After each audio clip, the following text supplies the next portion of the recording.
commence killing. Hello, wherever and whenever you are, and welcome back to the Underdark as we continue our Out of the Abyss campaign. It's an absolute pleasure to have you all here. A huge hello to Play Nerd Allies and Chaotic Platypus. Always a pleasure to have you here with us, and we are excited to jump back into this, especially as we left things in rather an exciting spot as we finished up last time. We are delving through the tunnels in search of a lost tomb that has been calling out to one of our characters, who will be with us very soon as they get their computer stuff sorted. But they are searching for the lost tomb of Caim, and it is on their way to the Myconid Grove of Neverlight Grove, and they're looking forward to reconnecting with their buddy, the large Minotaur Ignatius Poppy Zarellus, and hopefully finding him intact and in one piece, because the last time he wandered off on his own, there was a small Darrow cultist believing that they were the incarnation of a god, carving arcane symbols on his chest with a ritual dagger. So, that said, I hope we can find him in good form, and we shall see how that goes in a couple of weeks. But until then, we have the Lost Tomb of Caim to delve into as we get things rolling here. Let me say not only a massive thank you to you lovely people already with us today, but also those in the VOD squad for catching up with our adventures. There she is. Whenever you can. Boop. Okay, excuse us being in the wrong place for a second until the camera's on. And then, yes, thank you also for jumping into those VODs whenever you get the chance. And it is an absolute pleasure to have you along for our adventures when you are able. That said, let us continue saying thank you to lots of lovely folks, including those people down under at Sirenscape, producers of fine music and sound effects for all of your games, be they in person or online. Head on over to sirenscape.com, you can try them out for free and get access to all of their content for a 30-day trial, after which you can become a Super Siren subscriber and have access to everything to enhance all of your games, all the fab stuff that's going on there, including, as we will be using today, we will be highlighting today their brand new sound sets, some of the music and sound effects from their brand new sound sets for Wild Beyond the Witchlight. The sound sets released today during the night over here in Japan for the book, which was released just a couple of days ago. And we are very excited to hear what's coming and have a little taste of the Fae down here in the caverns of the Underdark. And also, let me also give a shout out, speaking of music and the like, to the wonderful people over on YouTube that we like to enjoy with musically. Dark Fantasy Studio, Travis Savoy, and Epic Journey. Do head on over to any of our VODs on YouTube for the links to those channels. Here is the YouTube. Boop. Get yourself in there and enjoy all of the sounds and everything that you can, and the music that you can use for free and royalty free and everything in your games from those fabulous people. Not quite for free, but very affordable and very worthwhile, as they do churn out a whole ton of music. You can also head on over to Patreon to the fantastic Will Savino, who is a fabulous producer of music for fantasy and RPG games, and also links in the VODs over there. Now, that all said, let me do one last shout out, and that is to our fabulous artist for this campaign, Out of the Abyss. Boom! The incredible Salaman, aka Ryutoshi, over on Instagram. There's the link, you can head on over there. And if their commissions are open, you too can get yourself some of this fabulous, slightly kind of Japanese anime themed style, wonderful art for your characters or projects as well. Very, very, very recommended. Very nice to work with. Very open to changing things and working with the commissioner and everything. And really beautiful art. I'm looking forward to using them again at some point in the future. And then, that all said, I think that is everything. Yes, let us dive right back into all of this lovely stuff here and meet these wonderful people here. Let us hear who they are and where they're at, after I give a more general recap of what happened last time, finishing up in the Duragar capital city of Grakelstuk, we had a bit of a shopping episode as they made their way around the Blade Bazaar, getting themselves all sorts of useful equipment and weapons and potions and all sorts of things going on. And they had access to as rewards to the various side quests that they did whilst in the city there.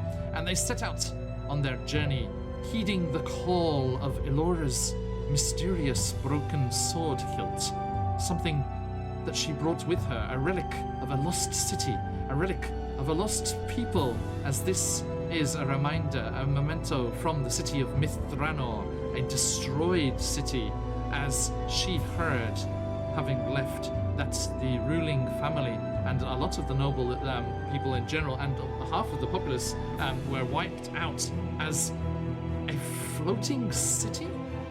A flying city attacked the lands around the forests of Mithranor, the elven city where Elora is from, and throughout some magical battle that ensued, with the help of the illustrious Elminster fighting on the side of Mithranor, the flying city was defeated, but in defeat fell from the sky, as its Netherese counterparts so many years ago, centuries ago, had also done before, and the city smashed into the elven city of Mithranor, wiping out a huge part of the population, including a large majority of the ruling class, which left Elora here,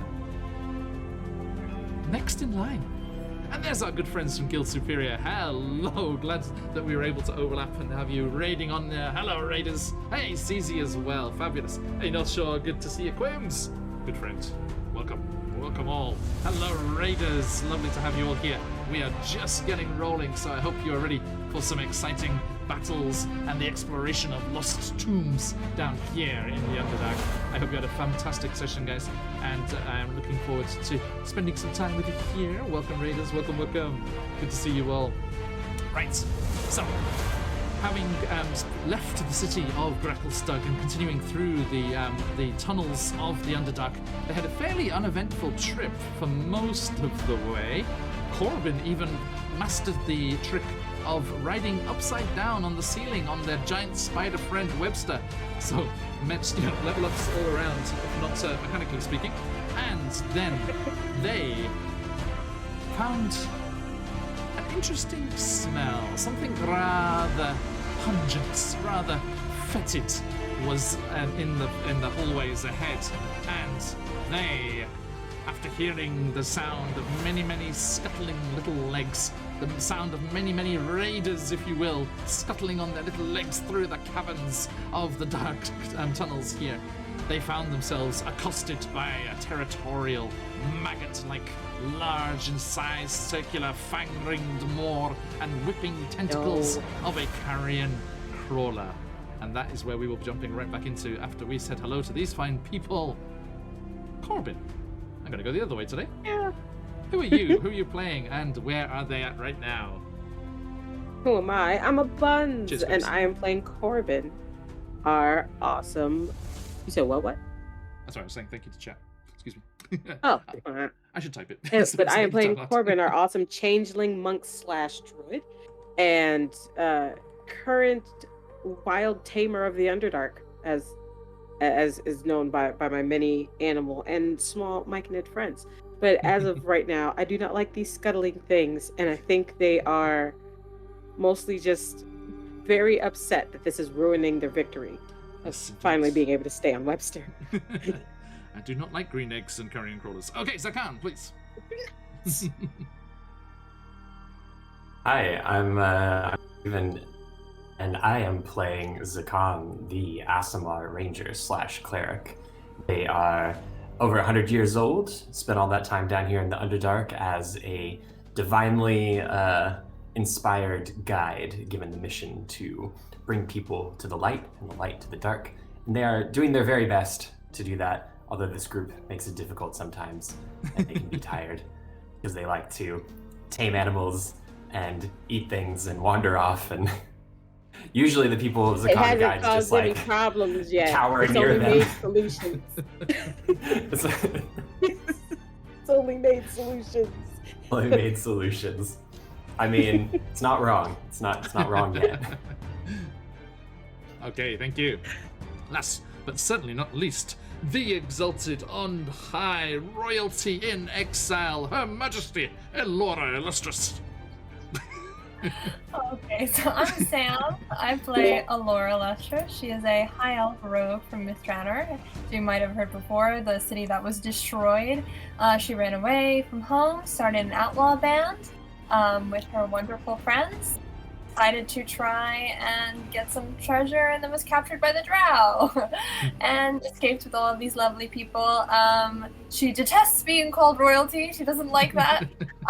And she is trying to get everyone home, as well as maybe find more of her comrades in the Underdark.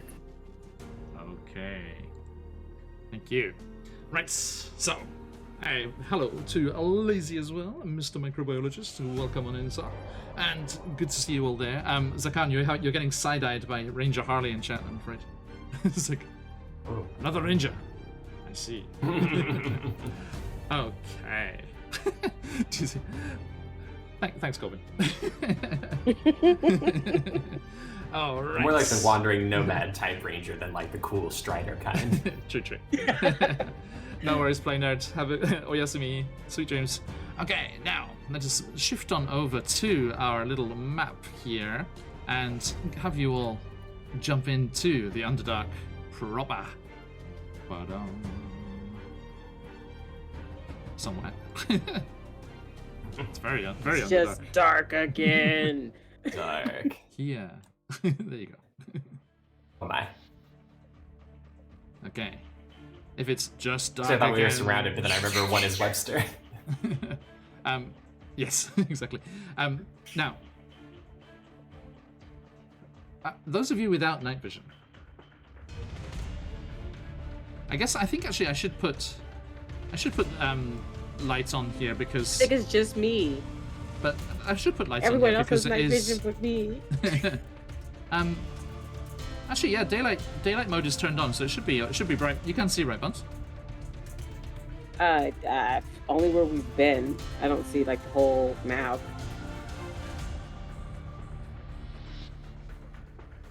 Yeah. Should be okay. Wait. There's a little chamber amongst a bunch of darkness. Yeah, I just see the chamber. I see the green bit. I'm right next to Alora. Yeah. Okay. So you can actually see, you can see the map as well, right? Not just the tokens. Mm-hmm. Okay. Good. I can see the. Yeah. Excellent. All right, let me change up Sirenscape here because they do have a carrion crawler battle sound set. No. I'm sure that. Here we that's go. gonna be nice. Oh, yeah. I mean, thanks, Sirenscape. Sirenscape, we appreciate you and all the terrible things you inflict Yeah. upon us. Right. All right. I think my first like truly awful Sirenscape experience was during the first campaign I was doing with John. There was like some ghost thing that we were doing, and John had all this like screaming and wailing and crying like turned on. It was like moving through the sound channels. It was awful. Yeah, the abandoned lunatic asylum sound set. If anyone would like to experience, and the way it builds up through the moods as it gets slowly and slowly more frantic and out of control is chef's kiss. I'm good, homie. Thanks. It is. You Sirenscape, you're terrible. We love you. We love you. Actually, Ben, Okay. Ben, the CEO of Sirenscape, and Ben were chatting about that particular one, and we were saying how wonderful it is with headphones. Talking about that, the joys of Sirenscape with its 3D positioning. There are some amazing horse sound effects where it just like gallops through your head, like from one ear to the next. It's awesome. Okay, now let's get some initiative, my dear players. So within the scene, is it actually pitch black? Like, No, the bioluminescence of the mushrooms and such is giving you a dim view, which is, the maps are like drawn dim already, pre-dimmed. So potentially any dark corners for Zakon to be invisible in?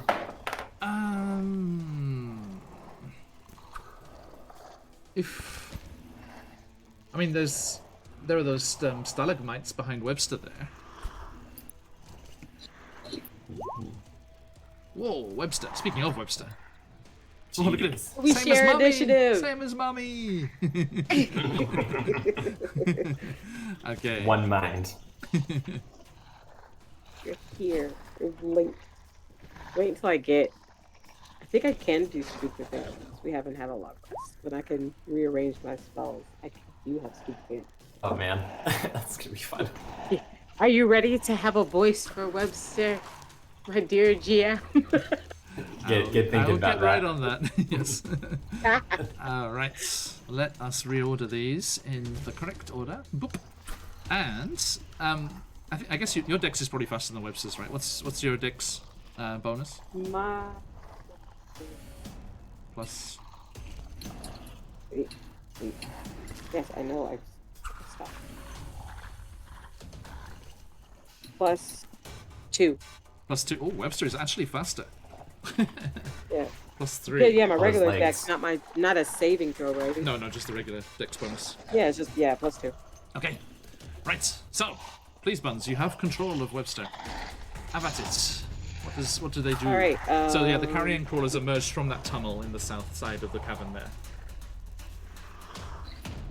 Well, then yeah, he's definitely gonna try to do a web attack to see. Okay. What's the deal with that? Is it an attack or a saving throw? I'm pulling it up now so I can make sure. Let's have a look. A web attack. Yeah, roll to hit, +5. On a hit, they are restrained.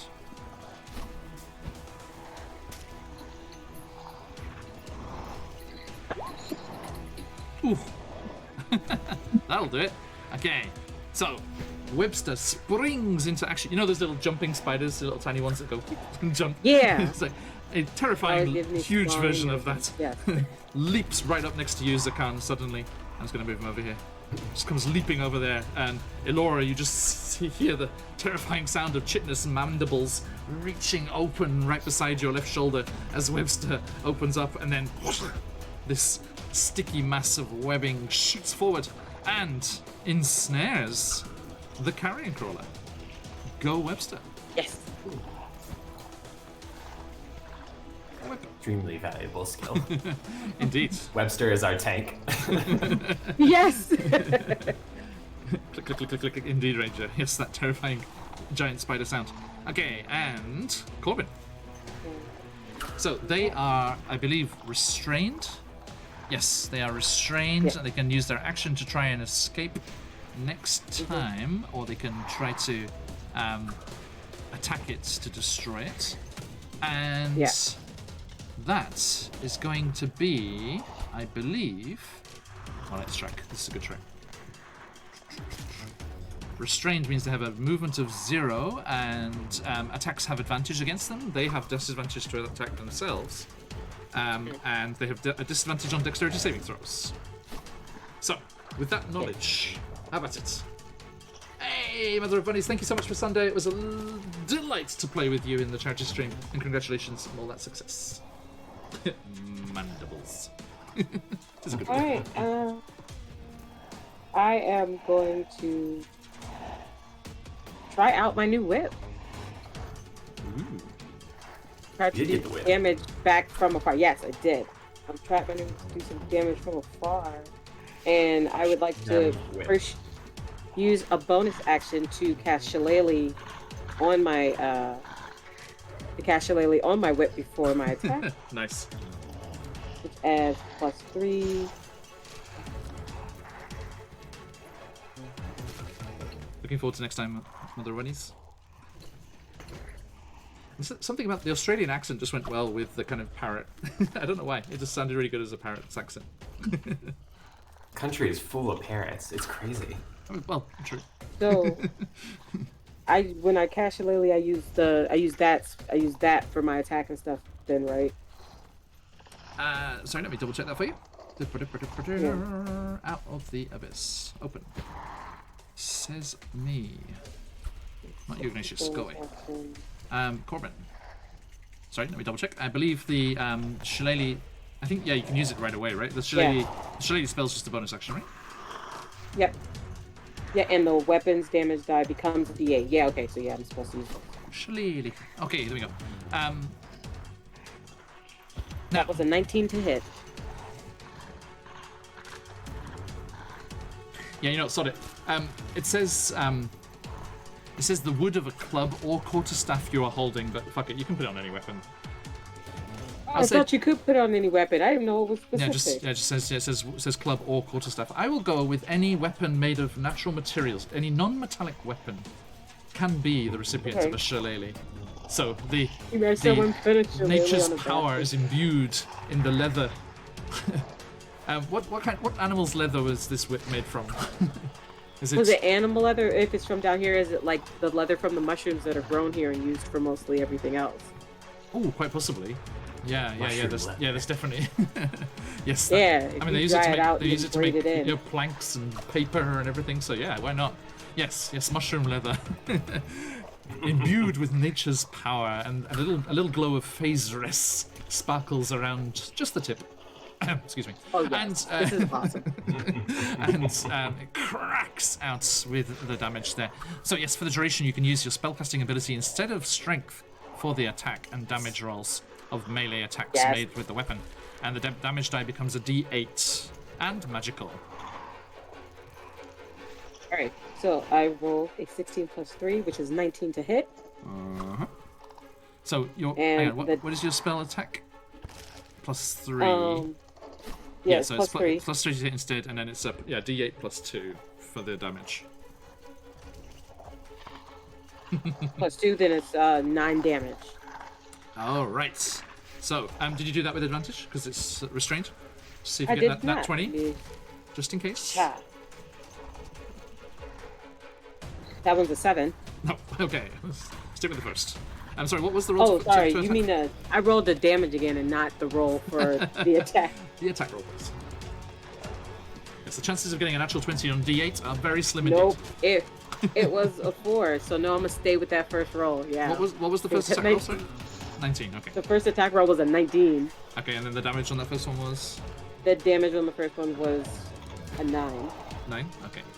Thank you. Crack as the mushroom whip lashes out from Corbin's side, and I'm just gonna say, Elora, Zakan, you kind of get flashbacks to the Drow camp, which was, the whip was their weapon of choice, to keep all of you in line. And just seeing it fly so easily off Corbin's belt is a little unnerving at first, but it's Corbin. It's all good. It's all good. And then anything else on your turn? No, that was an attack, and I didn't do a strike. I'm not going to use a key point yet. I'm gonna move you one down, just so you're not you're not so covered up there by Elora. And I don't want to use Elora as a meat shield. No, thank you. The carrion crawler will now attempt to escape. It needs to make a strength check, DC 12. How beefy are you, carrion crawler? Come on, get out of there. 20. So the carrion crawler writhes angrily, and the netting just bursts asunder. The webbing bursts asunder as it clambers out of the sticky tendrils. Maybe slightly accustomed to snake webbing. What's snake webbing? Spider webbing. Excuse me. And it is going to just come charging at the three of you. But it does not attack because it has used its action to escape there.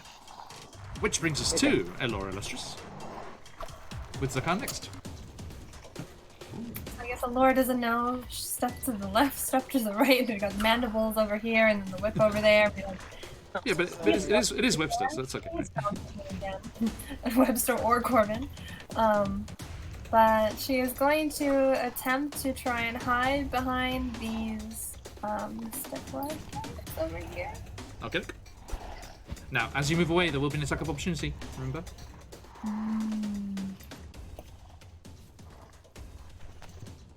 It's worth it for sneak attack, so I'll let you try. Now, remember, you will also get sneak attack because Zakan is there, if you're going hand to hand. If you have an ally if you have an ally that's also in combat with them, they're distracted, so you get sneak attack. You don't have to be hiding. Oh, okay, never mind then. I'm just gonna... Just come sneaking back. Scratch that. I'm gonna try and then attack it with my short sword. Okay, so yeah, go one more over, so you're next to it.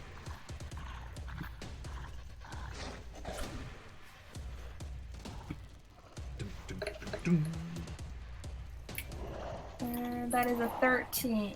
Just hits. Perfect. And that's gonna be 5 damage. Alright, yes, you lash out with the elven short sword, cutting across its bulbous form. And I guess because it's distracted, I get to use sneak attack damage, Indeed. which is 6 damage. Nice. Okay, a vicious cut across, and it kind of opens up. You know, like if you cut marshmallow, it's got big bulbous. Webster's drooling, not just because they're recharging their web attack, but also because they're rather hungry. This big fat morsel right here in front of them. They're exactly right. So like, just know Okay. what they're gonna do next. That's all. Zakan. And yeah, Webster's next. Yo. Remind me real quick, the name of the drow goddess that reached out, was that Elistrae. Yeah, Elistrae. Yeah. Cool. So like as this thing charges, I just got fucking Die Hard in my head. He's like, Elistrae, motherfucker. It's like, sorry. Elistrae. Yippee-ki-yay, sorry.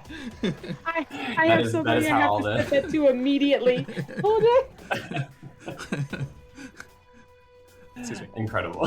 The sacred vestments of the priestesses of You have to Elistrae. send that to Leone. You have to send that to Leone immediately.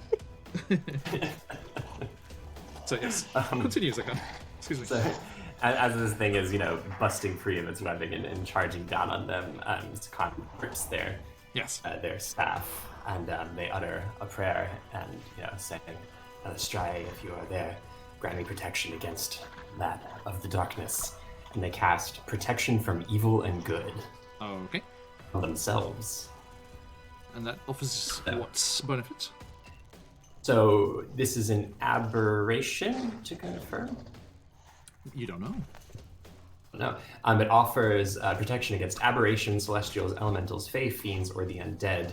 And what it does is that it imposes disadvantage on attack rolls against the target. I see. Thank you. In Okay. addition, can't be charmed, frightened, or possessed by them. Noted.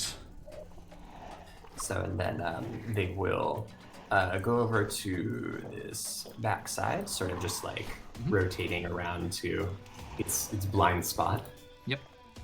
And they draw out their glaive, their newly purchased glaive, which is gleaming with the blade on the end, and they give it a twirl to test the balance and be ready to attack. Noted. Okay. Webster. All right. I would like to actually have Webster move just a little bit more so to draw its attention further away from us, and then I would like for him to bite. So Okay, you have access, or do you want me to? move here, All good. and then I'm gonna come back character sheet so I can do my attack. And bite attack. And Corman's just gonna be like bone apple tea. Hits, and then click on the. If you click on the name in the chat, it'll give you the damage. Okay, and name in chat. 6 piercing, and I have to make a Constitution saving throw. All right, let's do that piercing damage first. It is bloodied with that bite. And if it failed, it also takes the 2d8 poison damage on a failed save. If it fails, yeah, exactly. So let's have a look. Check DC 11 Constitution saving throw. Oop. Just fails with a 10. So yeah, give me that poison damage too. 2d8. Right, it's 2d8. Oof. So get those set up. To roll. Aw, only did a 3, but Oh, bad luck. still. poison damage. Indeed. Drool in there. It's kind of muddling it up. He's very hungry. All right, thank you. And Corbin, your good self. All right, and for my good self, Punch it. make sure that this is doing what I wanted to do. I'm gonna punch it so much. Oh yeah, actually, I'm from where I am. I think I can. Wait, it's 60 feet. I'm still within 60 feet. Yeah, I'm gonna cast frostbite on it. Okay. Actually, Go make for it stay in place so that my baby can eat. Reito shokuhin. Irashai. Say frozen food, Corbin. It's those blue dragons. No. White. Oh, white, yeah. Yeah, white dragons are the ice ones. My Icewind Dale, they rolled a random encounter on Tuesday, and they got like the middle of the table, which is the worst one, and it was the named ancient white dragon does a flyby, but in the text it says if they leave it alone, it just ignores them. But I terrified the hell out of them, thinking they were going to get eaten, and then it just swooped over them and attacked some deer nearby. All right, it's something you have to make a save against. It's not something for me to roll to hit you. What's Frostbite. it called? Frostbite? Frostbite, yeah. You cause numbing frost to form on one creature. You can see within range. The target must make a Constitution saving throw. Constitution saving throw, DC 11. Come on, Carrion Crawler. 10 again, just misses. Aha! Okay, yay. And then So a cold. 1d6. So cold. Elora. There's 2 damage on the 1d6. Elora Illustrious, hold me. I'm so cold. I'm so cold. That's so cool. And it has disadvantage on the next weapon attack roll it makes before the end of its next turn. So I don't know if any of its like body counts as a weapon. So yeah, numbing frost forms over this. Yeah, so you just see this. So is it? Oh no! So yeah, you reach out. What does it look like? What does the spell look like? Come on, get that flavor. So as we made known last time, the mask that they chose, which is this kind of butterfly-shaped mask, kind of appears right over the very top half of their face. So underneath their hood, so unless their hood is down, you just see like the tips of these wings that come out. And they always have some type of aspect of the spell cast. Like this is frostbite, so they're like frozen, kind of layered wings that kind of arrive around her eyes. And they go 2 different shades of blue, one like deep dark and one really light. Nice. And it just kind of ice fields across from it before it catches it. Oh, right. Yes. So yeah, you just see Elora right in front of you. You just see this perfect, like kind of almost like side plate sized snowflake like appear on the side of the carrion crawler, and then just spread out, branching and spidering across, like almost like spider webbing across the creature with these glistening frost encases the creature briefly. What's that damage there, Corbin? It was only 2. Okay, it's all right. Every little helps. I'm having bad damage rolls. I'm having shitty. bad damage rolls. It's already blooded, so not too scary here. And it is encased in this ice, which will give it this disadvantage on its turn, which is right now. Okay, thank you. The said attack is going to be against. Let's check this out here. Okay. Its body, like, undulating and writhing around, trying to slowly break out of this ice, twists around impossibly and, like, almost knotting itself as it comes around behind, worried about the flanking maneuver that Zakan has pulled and the glint of cold steel in his hands as it goes towards and tries to bite you, sir. Does a 8 hit you? No. Okay. At least to get rid of this disadvantage. Goodbye, you. Okay. Now, I'm going to spend my advantage as well, my inspiration crystal. Thank you, chat, you lovely people. And I'm going to cancel out that frostbite disadvantage as the tentacles whip out towards you, Corbin, as they have a 10-foot reach. No. And just a straight roll. Boop. Okay. 27. Okay. No, I'm good. The tentacles lash out. Not a natural 20. The tentacles lash out towards you, and that is 5 poison damage. Oh, wait, I would like to use a reaction to that. I have absorb elements. Which is. Ooh. Remind me. Oh, wait, that's for acid damage. It's a spell that you have resistance to the triggering damage type until the start of your next turn. But I don't think you said. I think I got excited because I heard the word damage because it's acid, not poison. I got excited. It's acid, cold, fire, lightning, or thunder. Yep. Yeah. You said poison, not acid. I just Right, got so- super excited. Good one. That's a good one though. Good to note. Yeah. Nice spell. Nice spell. Okay. Indeed. There's the But tentacle. yeah. Okay. The Slap. damage. Okay. So that is. 5 poison damage. I need a Constitution Mm-hmm. saving throw, please. Okay. Yeah. Damage and then Constitution saving throw.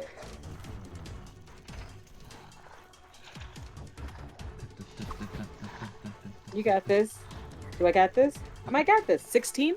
Yep, that's okay. You feel as this I tentacle got this. slaps you across your shoulder.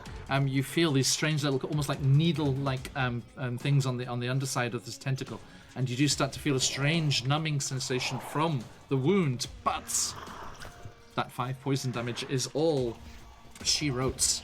As we move on to the illustrious.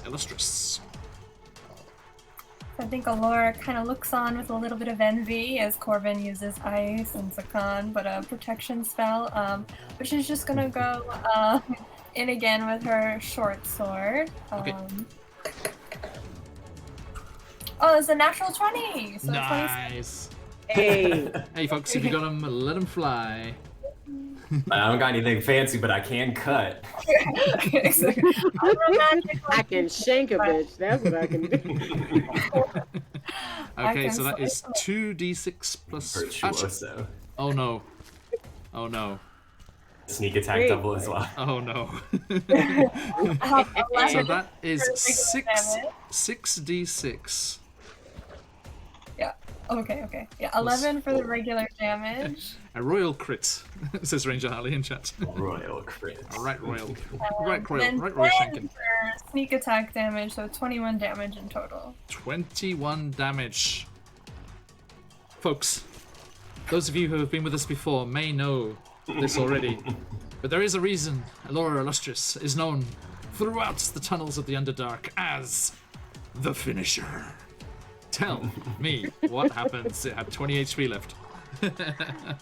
Wow.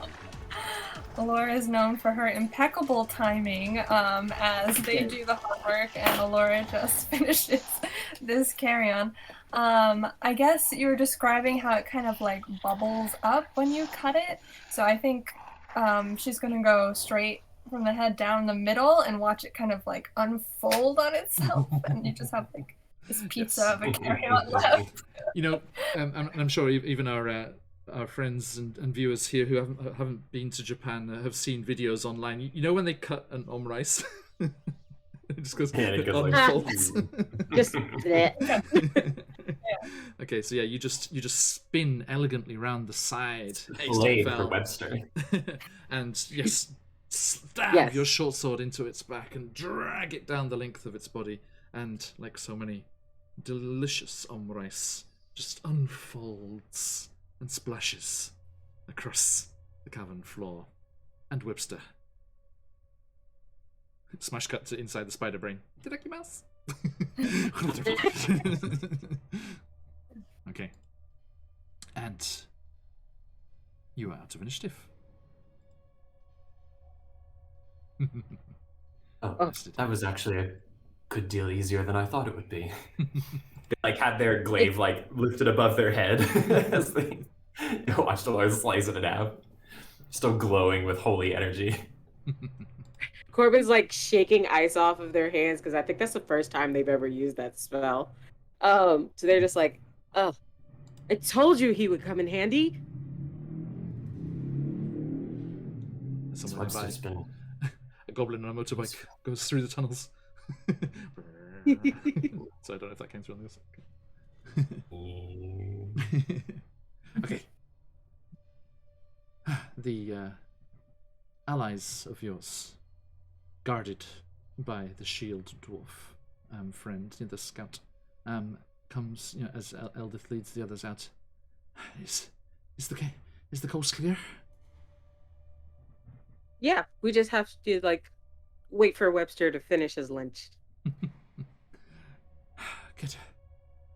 And the Svirfneblin in particular looked very nervous. This large creature and all of its nasty teeth and tentacles. I think Topsy kind of skitters over and gives it a boot. Well done. Would Zakan know if this they're attracted to death and stuff, right? Would this attract other ones in the area, if they hang out for too long? Give me a nature check. Let's see how much you know. Find out. That's going to be a dirty 20. Nice. Carrion crawlers follow the scent of death to their food, but they prefer not to compete with other scavengers. These foul creatures thus hunker down in territories where death is plentiful, and other carrion eaters have limited mobility. Caves, sewers, dungeons, forested marshes are their favourite lairs, but carrion crawlers are also drawn to battlefields and cemeteries. A carrion crawler roams on the hunt, its tentacles probing the air for the scent of blood or decay. In tunnels and ruins, carrion crawlers scurry across the ceiling as they move towards their food. In this way, they avoid contact with oozes, otyuks, and other dangerous inhabitants of the darkness, even as they surprise potential meals that don't think to look up. Luckily, this one was in a tunnel, so it couldn't do that. So yeah, there you go. I think they warily look up at the ceiling of the cavern, and then they kind of look down the tunnel that this thing came from, but we don't hear or sense anything. So and you're able to shed light on some of what Corbin experienced there, as well as you know that with potential prey, carrion crawlers use their poison to do the work. Once a victim goes rigid with paralysis, which is what would have hit Corbin, they use their tentacles and drag the paralyzed prey away to a high ledge or an isolated passageway where it can be killed safely. as they're looking around, they turn to Corbin. Yeah. And I do love this. I do love this final line here. The monster then resumes its patrolling of its territory while waiting for its meal to ripen. Ripen. Oh yeah, wouldn't want me to taste sour or anything. I think they turn to Corbin and they say, "You're not perhaps starting to feel numb or like you are slowly being paralyzed, are you?" No, actually, well, before I answer that, am I at all? Is it that I didn't get affected by the poison, or that I just didn't feel it start taking effect? You certainly felt that kind of sensation starting to spread from the shoulder wound, but it's dissipated, and you shrugged it off. Okay, yeah, all right. So, because good, that's what I wanted to hear, that they shrugged it off. Mm-hmm. No, I was for a second, but then I remembered that all I had to do was, it's fine. No, I'm fine. Good. Okay. That probably would have been very unpleasant. It is. First hand, very unpleasant being poisoned. Who'd have thought?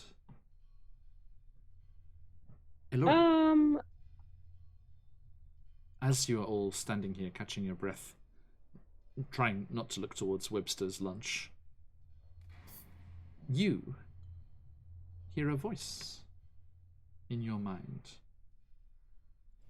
A voice that you've heard before.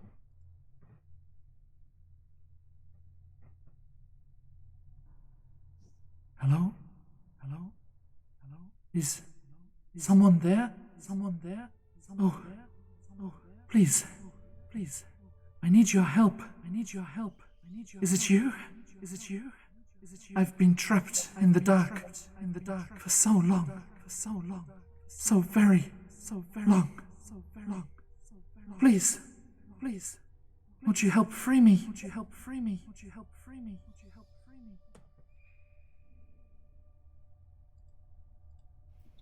Is this who I remember? Is It's the this same. It's the same okay? voice you remember from before, when you were contacted by, and when you were holding the sword hilt. Can everyone else hear this as well? No, it's just in your mind. So I guess Alora is going to be talking out loud, holding the sword hilt. You pull it in out her of your hand. pack. Mm-hmm. Yeah, and saying, "Lead me. Where are you? Give me direction." Corbin. Prince Daredale's is like, oh yes, certainly, dear lady. Allow me. Pushes everyone, and closes her eyes and like holds the sword hilt. I'm listening. Hold on. Zakaran. We got a You magic stone from the stone giants, right? Mhm. Zakon, I think, pulls that out. Okay. Doesn't seem to be active or reacting in any way at the moment. But Zakaran and Corbin, you see something strange as Alora pulls out this sword hilt with its jagged break just above the crossguard, and wielding it as if it was a complete sword, slowly starts to spin, turning this way and that in the cavern here. And as she does so, with a whoosh, she suddenly spins quite violently towards the tunnel which the carrion crawler emerged from.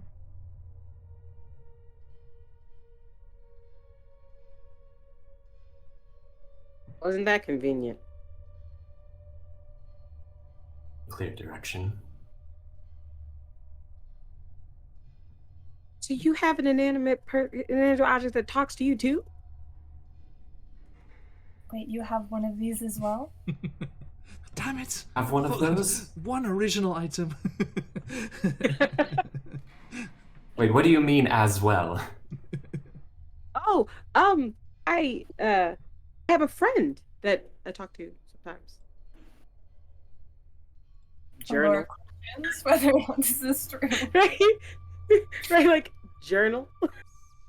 Is this like when you're young, you invent a friend that you can speak to alleviate your loneliness after you've spent your entire life trapped in dark tunnels with only a divine patron to speak to, or something else? No, That's not that. those are birds. That's what birds are for. What are you talking about? Birds. No, look. Also, we should probably follow that sword. I'm concerned for both of you, but I think the sword, we have to follow it now before someone else grabs it. Or you yeah, that's like I'll show you later. Just We no, are going to circle no. back to that book. I'll make the book any promises, please. Let's put a pin in there. That's what you say, like as we're running. It's like we are gonna circle back to this book, right? Don't offer the book anything, please. Too late, I think. So I think without any further word, Alora is going to follow the sword hilt in whatever direction it went in. Okay. Yeah, Corbin mounts Webster and then just like goes after her. Okay. Like on the roof. That scene in Men in Black. This I have to. this tunnel's too small for that. It's a bit of a squeeze. Oh. It was just large enough for the carrion crawler to get through. And as you follow that length of tunnel there, it gets even more pungent. The smell gets stronger, and you emerge into a small cave. At the end, actually like go down it. Oh, no, it's fine. this stops. Okay. And you emerge into this small cave, and you see the mouldering remains of others who are less fortunate than yourselves. They're right.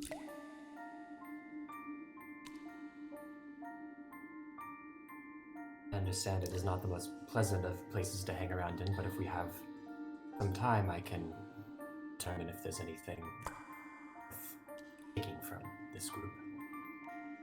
As long as nothing comes out and offers me a ring in order to help lay it to rest, I'm fine. Could Zakan take 10 minutes to do a ritual detect magic? Sure. They sit down. Me and Alora have to stand in a here with you for non-corpsey the full spot. 10 minutes. Thank you. Laura's just kind of with arms crossed and tapping, waiting. Okay. The 10 minutes that it takes. Bodies. Yeah, Zakan, how do you... just... see. 3 feet. Yeah, any loot on these folks, essentially. Mm-hmm.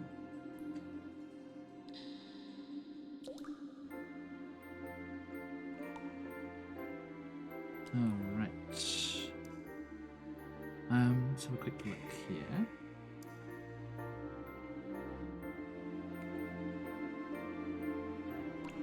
Like, Alora's tapping her foot and pacing and or waiting, and like Zakan's just sitting cross-legged with like their staff out and muttering to themselves as they pray upon it or whatever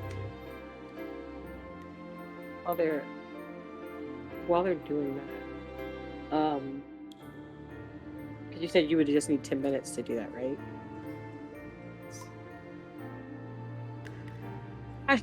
I wonder if it would distract Zakan if I started to so about this book and like try to and talk to her about the journal. You just keep going like, I wanted to hear this, but I have to focus.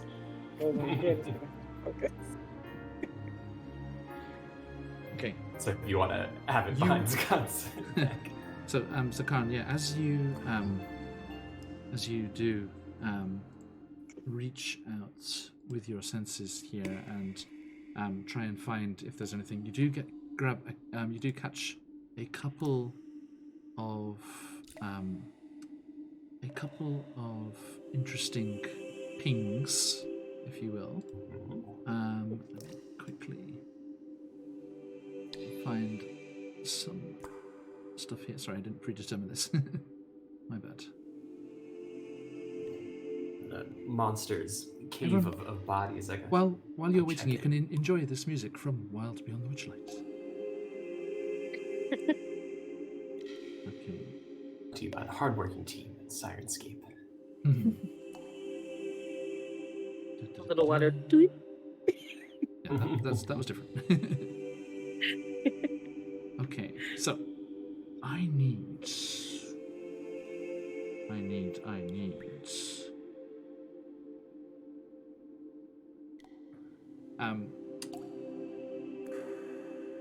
Elora, could you roll me a D100, please?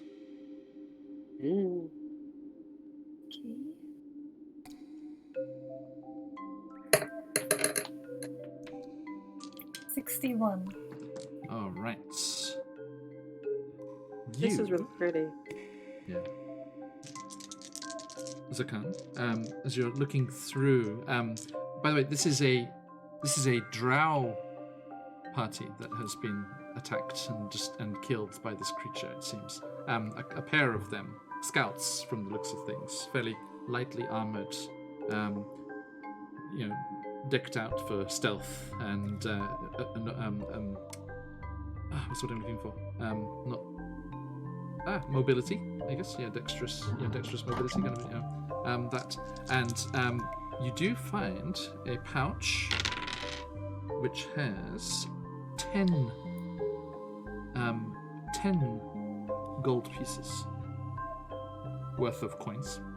Just there's the various different coins, but adds up to 10 gold pieces. And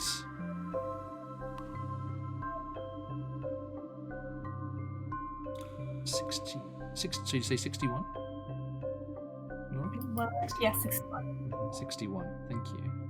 And Corbin, can you roll me 61? Can you roll me a D4? Yes. And Zakan a D100, please. 2. 2, okay. Right in the middle. And Corbin a D100, please. Oh, and then me a D1. 45. Zakan? 14. Okay. You find a potion in a small spiderweb designed covered bottle. And the liquid inside the bottle is fascinating. It continuously expands from a tiny bead to the color. Hang on a sec. The liquid's potion is, the liquid in the bottle is clear, but there's a tiny bead of red in the center. But as you look, it continuously expands to color the entire liquid around it, and then contracts down to the size of that little bead point again, and then expands and colors the whole thing, and then shrinks down again. Okay. So that is the potion bottle that you get. So that was for who? Zakan. What was Zakan's finding all this at the moment? But Zakan, what was your D100? Sorry. 14. 14. Okay. You also find a familiar red liquid potion, which is a potion of healing. Potency, you're not quite sure. So a couple of potions. And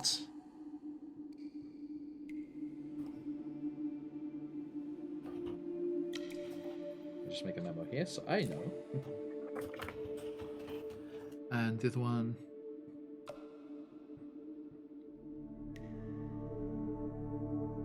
Okay. And more interestingly, Zakan, you find a delicate, curved, short scimitar. It's a scimitar, but it's the blade on it is quite short, and it has intricate spider motifs in the pommel and crossguard, and in the something quite rare for a drow weapon. Actually has a representation of the moon on the end of the pommel, like a crescent moon.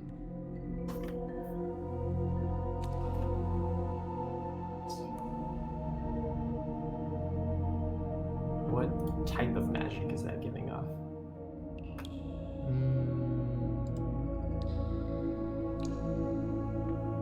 Or is it just magic? It would be...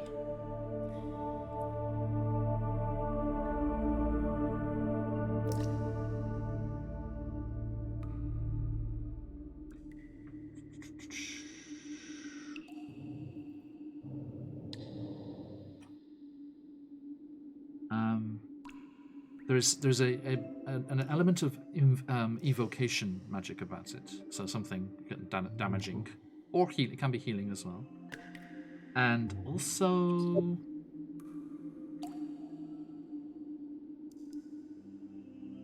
quite a strong sense of divination magic.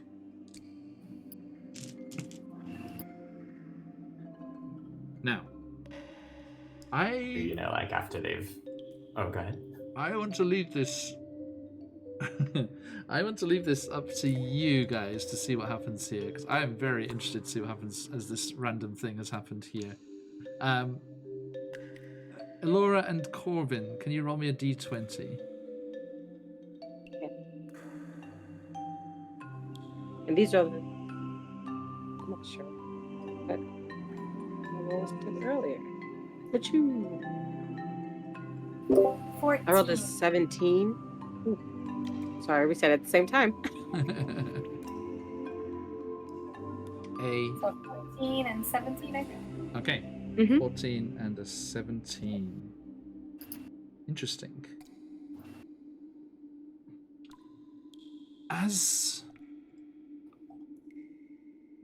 Okay, I think as you've stopped here to search through this rather pungent location, you are slowly caught up with, the others were kind of filing through the tunnel behind you, with Eldith bringing up the rear as the rear guard, and all the various NPCs are coming through the tunnel behind you.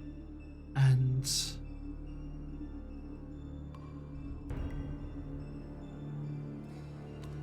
sorry, I did not think this was going to happen. This has come up in this random random table here, but this is something I'm very happy has come. I'm sorry in advance. Hopefully that scimitar is cool. Okay. As you start to make your way through, looking through these things, and you find these various items, Zakarn, you straighten up, holding this strangely glinting blade, and it's not just the way that the bioluminescence of the cave catches the gleam of the metal. Something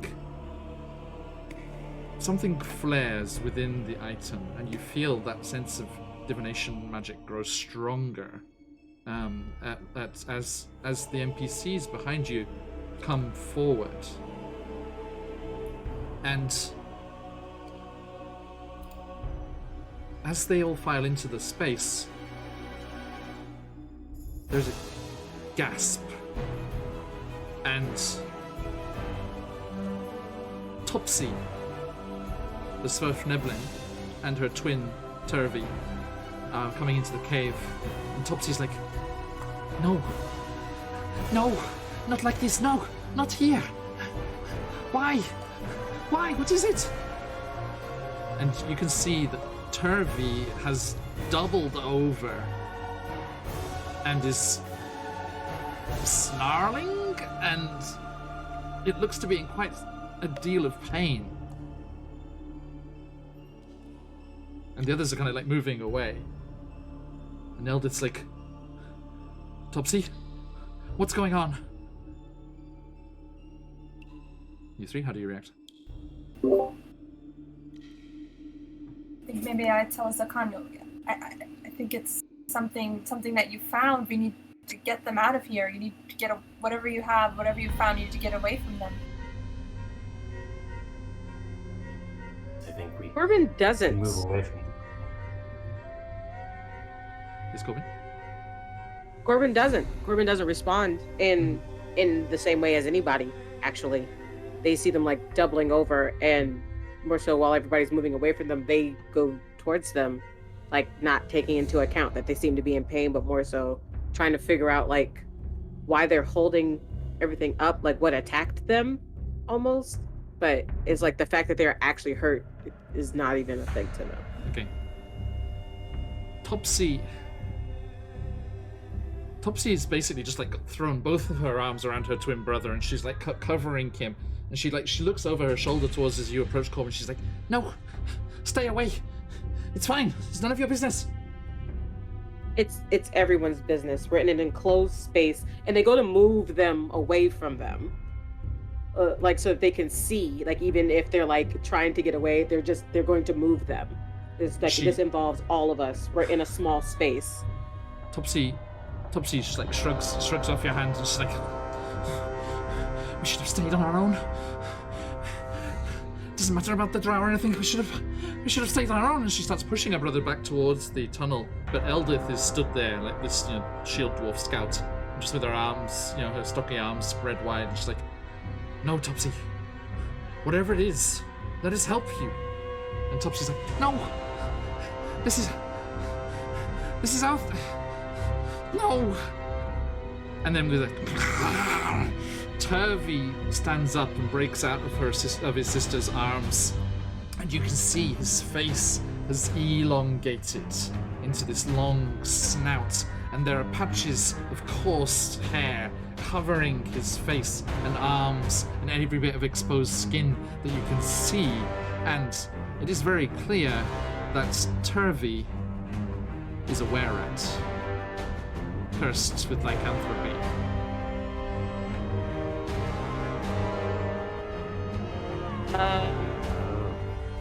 Wow, this is gonna sound meaner than I mean it to, but I'm gonna sick Webster on them with a web attack to immediately just kind of wrap them up, like in one of its like as it would if it was prey, like in the cocoon again. Okay, yeah, it's fine. In the enclosed space, and they're surprised, they're not expecting it. It just happens. So Webster just goes, and they just, I think, like kind of Spider-Man-esque, just pins them to the wall. Yeah. Topsy's like, like just a bit herself and just trying to escape, but Turvy's Turby's snarling and hissing. He's like, no, let us free. No, we'll leave you alone. We'll disappear. We'll be gone. We'll be out. You'll do this around the wrong people and get hunted and killed. Have sense. Make me a persuasion check. While Zakan bundles the scimitar in like their bedroll and like puts it in their pack to try and like obscure it. You said persuasion. Oh, yay. Ciao.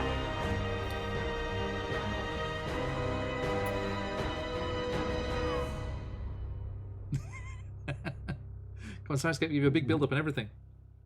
I know the music and the build up, and I really want to use my Inspiration? my Witcher who's I think I have inspiration, don't I? No. I'm afraid I don't not. have a little crystal. I'm I afraid don't. not. I'm afraid not. Well, if that's the case, then according to this, I'm not using D&D Beyond dice anymore. I say it every time. I rolled 5. I rolled a whole 5. Don't. I have proficiency in it now and everything. Now I'm just yelling at children. Okay, come on, let's go. RP, let's go. Let's do this. I'm just yelling at children. They do not calm down. They're desperately trying to escape. Elora, what do you do? Yeah,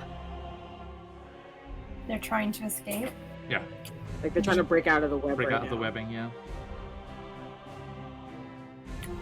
I don't know. I think Alora is just gonna back up and just try and stay away.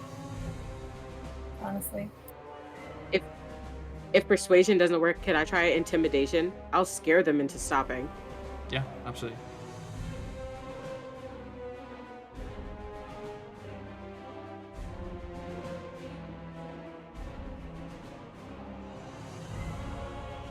Intimidation is +3, so that's 10 + 3. That's 13. I'm scary. I can't persuade them, but I'm scary, I guess. Okay, tell me, how do you intimidate them? So, I still have the that primal energy attack that I normally use, and really just using it towards intimidation. So I'm like, have sense. They're still like snarling, and because they're snarling, it gets on their nerves, and for a second, those wings kind of flare up again, and then their fangs are like dripping. They're just like. Okay, yeah, and your fingers with those clawed darts on the tips, almost dripping with that. Is it acid with primal savagery? Yes. Right. Yeah, and there's a hiss as it drips onto the floor, and Topsy and Turvy are cowed by this. And Topsy's eyes look over to you, Alora, as you're backing away, unsure of what's happening here, and she's like, This is exactly what we knew was going to happen. You're right, Turvy. We should never hook up with anyone. Look, let us go. We won't attack you. We have control over it. We thought we had control over it. And she almost looks accusingly at Turvy. And he's like, I don't know, you felt it too, I saw you fighting it. And she's like, yes. Something did this. And Zakar, you're kind of pondering the lunar imagery on this short scimitar. Yeah. So they've got it tucked away, and they walk up. And finally, after sort of observing, and they say to Turvy, Turvy's the one that hasn't changed yet. Yeah. Say, how long does it take for this to subside? Will they return to normal?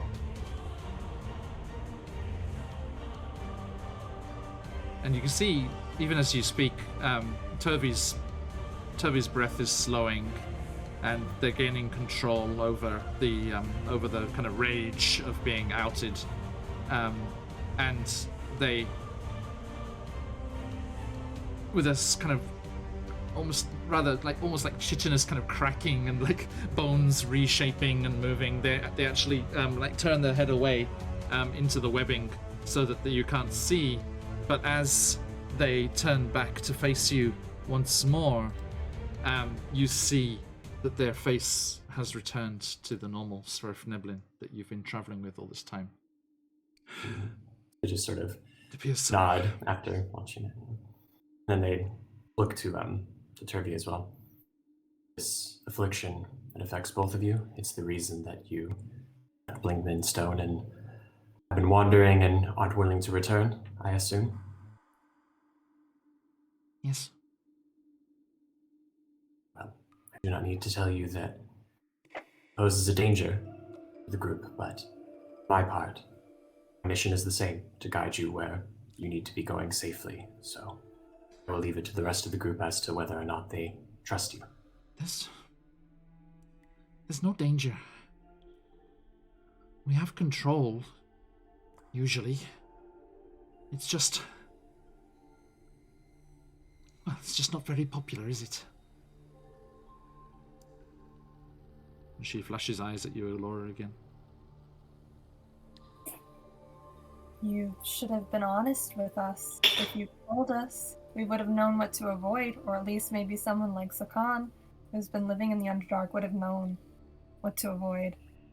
And then you wouldn't have surprised us like this. We've heard stories.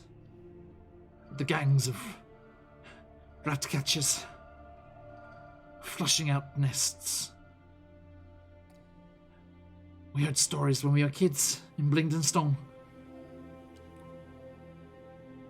Brave Sverfneblin bands adventuring into the depths of the city, unexplored caverns, flushing out the monsters.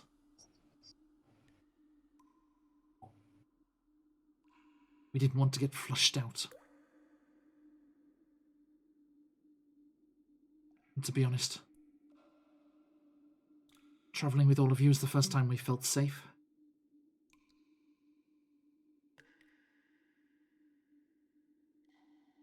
And God knows how long. There's Jimjar. What's his sort of take and reaction on all this? He's pissed he didn't place a bet on it. Ah. Missed opportunity. And he steps over.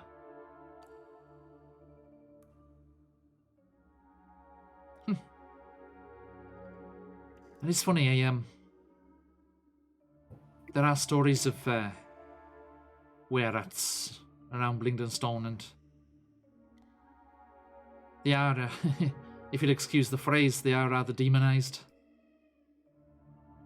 But, I don't know. We've been travelling with these two for quite some time and they seem pretty sound.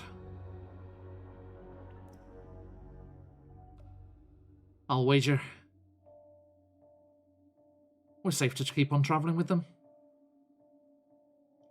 You take that bet, Laura?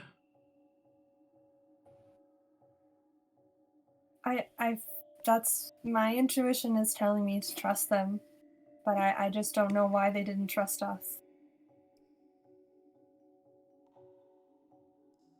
Must be hard. Not knowing how people are gonna, react to you and all. And all you've ever heard, all the stories you've ever heard of is extermination, persecution, being driven from your home, burnt at the stake.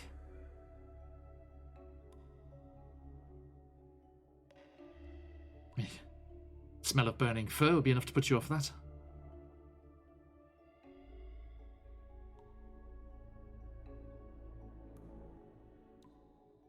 Look, you two. He turns to Topsy and Turvy. You're right in my book. Alora says you're right and all.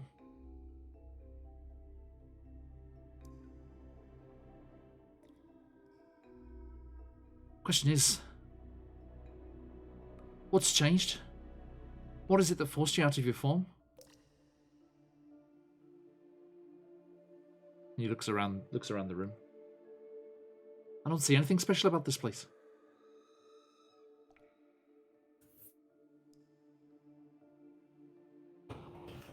And Zakan, you know that covering it won't have changed anything. If it was still going to affect them, it would still be affecting them, even if it's covered up. They know they're not that smart. Actually, do they know like lycanthropy? Given the lack of a moon in the Underdark, is that anything they would have encountered before? Well, it's not the moon light itself. It's it's when the moon's full, wherever it is. Oh, okay. Gotcha. Yeah. So yeah, there are colonies of lycanthropes down here. It sounds like it was a common enough thing in Blingdenstone. Oh, go ahead, Lance.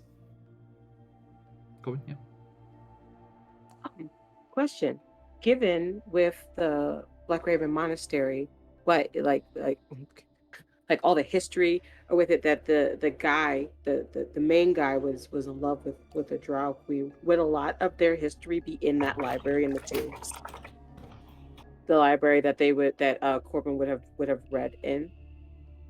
I mean, you would know a fair deal about lycanthropes, yeah, just from the reading. Not even just lycanthropes, just like the drow. Yeah, that's part of why they walked into the Underdark. That's why they came down here, because of that story. Which one's that? Sorry, remind me. The one where he fought the drow, and that's where the opening is there. It was for the queen to be able to come be with him. The queen of. It was a drow. Sorry. I have to get her specific name. One quick second, I'll pull it. No problem.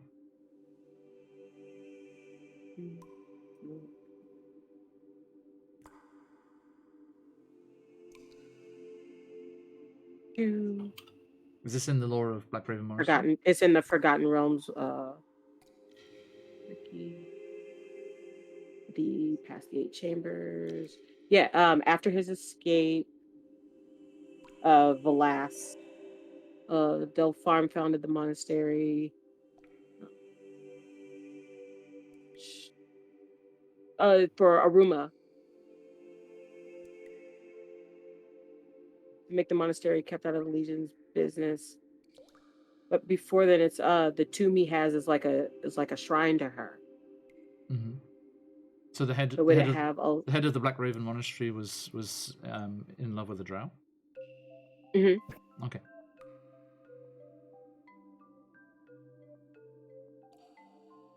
I think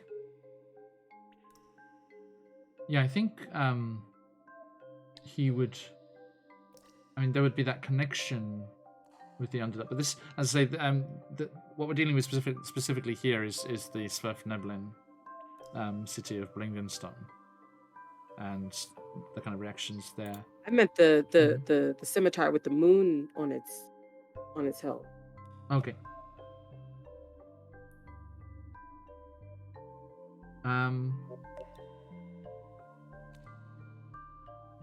I think But more so because as a player, I think I know what it's about, but I don't know if as a character I would know it. So I was asking.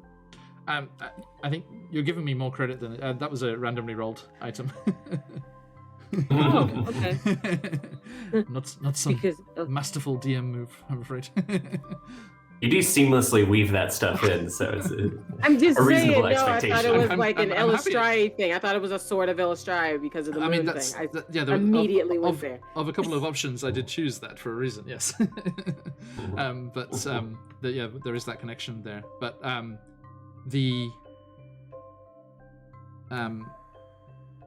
roll me history check, Corbin. Let's see.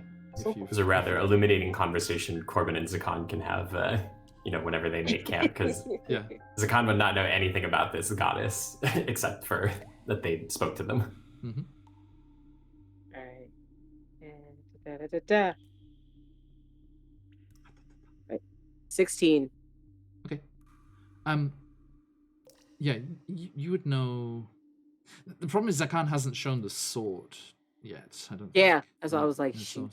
So yeah, tucked away. So we can figure it out when he really if he ever like talks to us about it.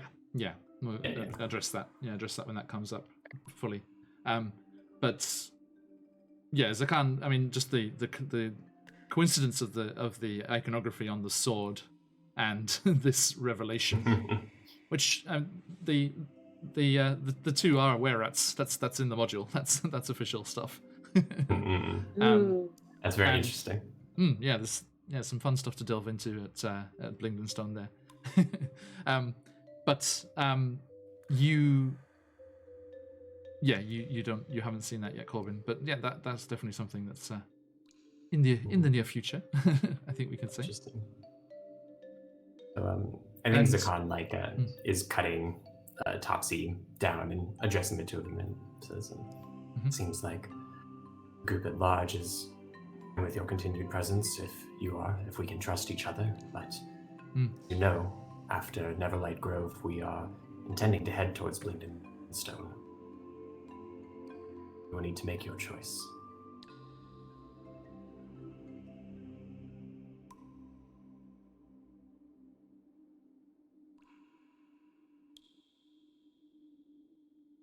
We were just fearful of what you'd do if you learnt the truth.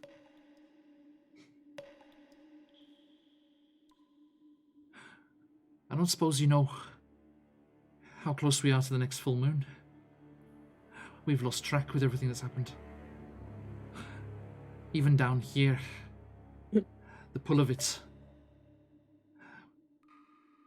We have control of it normally, but because we've kind of been fighting it, we haven't fully embraced it. We haven't got full control when the moon's out up there. She kind of like looks up towards the ceiling of the cavern.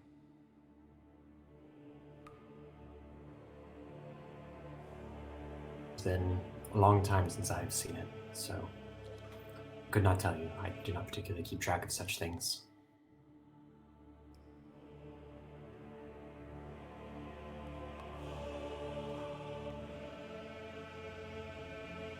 The immediate danger is past. Shall we continue to this tomb?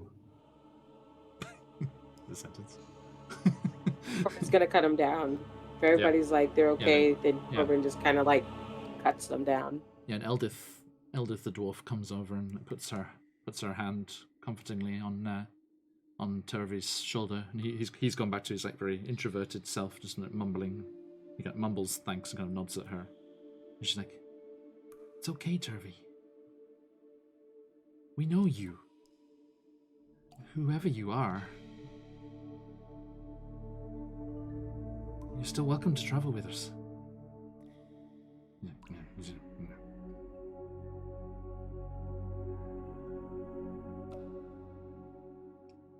And with this interesting revelation revealed, you fall back into formation and do carry on.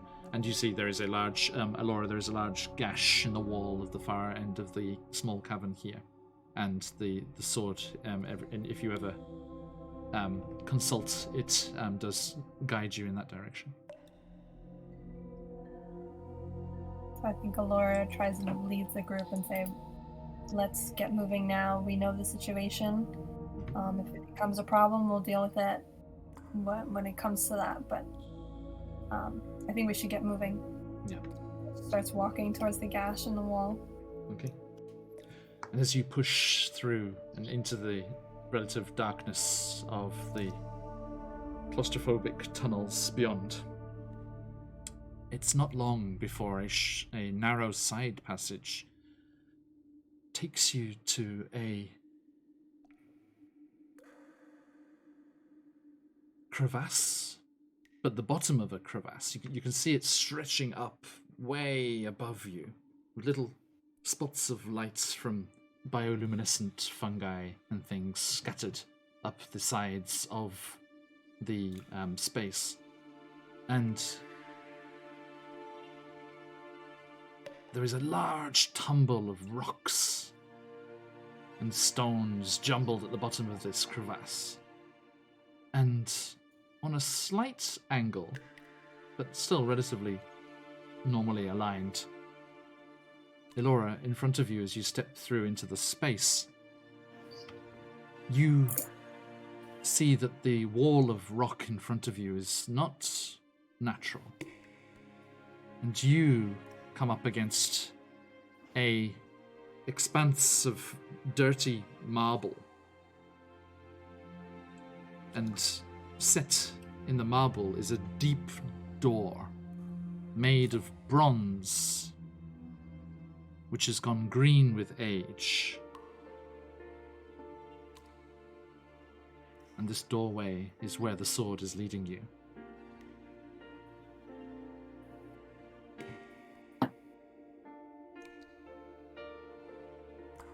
So I think without hesitation, Allura is going to try and push through the door.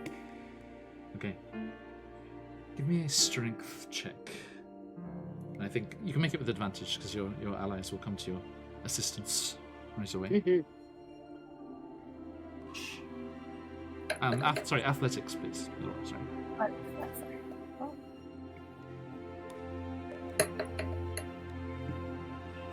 So 13 and a 5. So how is the 13? Okay.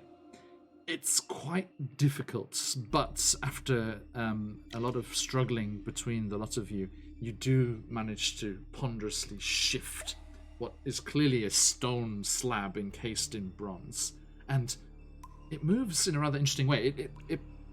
It's on a central axis in the middle of the door. It's 10 feet across and 10 feet high. It's like a square portal almost. And as you push, trying to open it up, it starts to shift, and as it does so, the opposite side starts to come out as it spins on the central axis. And you... So it does the thing. Mm-hmm.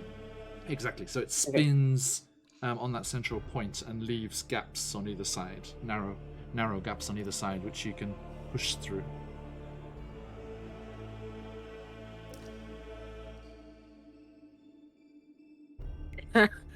Corbin's gonna be like, can somebody who can see in the dark look in there?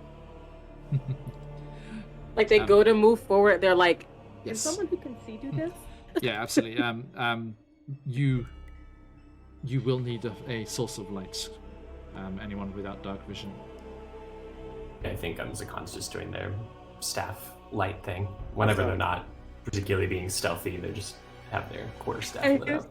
You just stick the staff into like the space, and Corbin like wriggles through so they can see.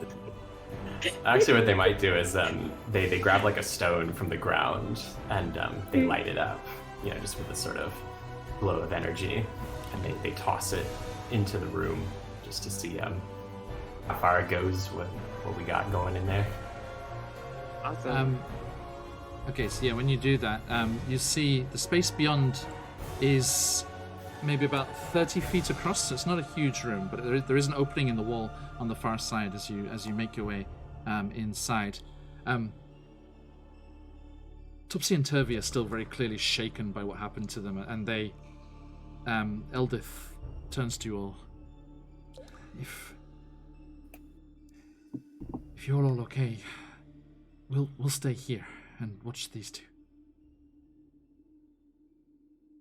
Of course. This is my mission. You don't need to follow me. None of you do.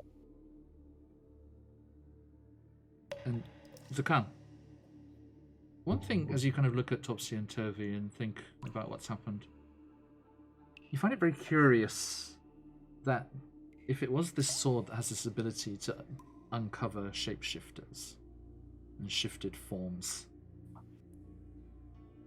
it does seem strange that Prince Derendil wasn't shifted back into an elf.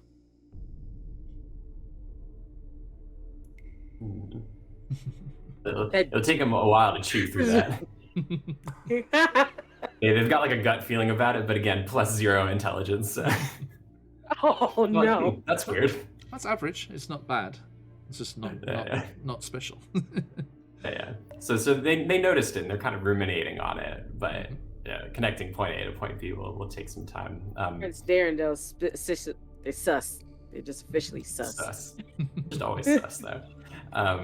Sus. Yeah. Addressing Eldith, Zakan says, "If you see or hear anything dangerous, make yourselves hidden. Do not wander away from this point on your own." Are you able to look for any dangers within this chamber? Anything that we might step on and crushes us, or caves in, or any of that sort of thing? Do you want to give me a perception check, Elora? Sure. 13. Okay. Yeah, there doesn't appear to be any dangerous things there, as there's a scuffling and scraping as Webster slides their big spider butt through. A lot of junk in the trunk, okay?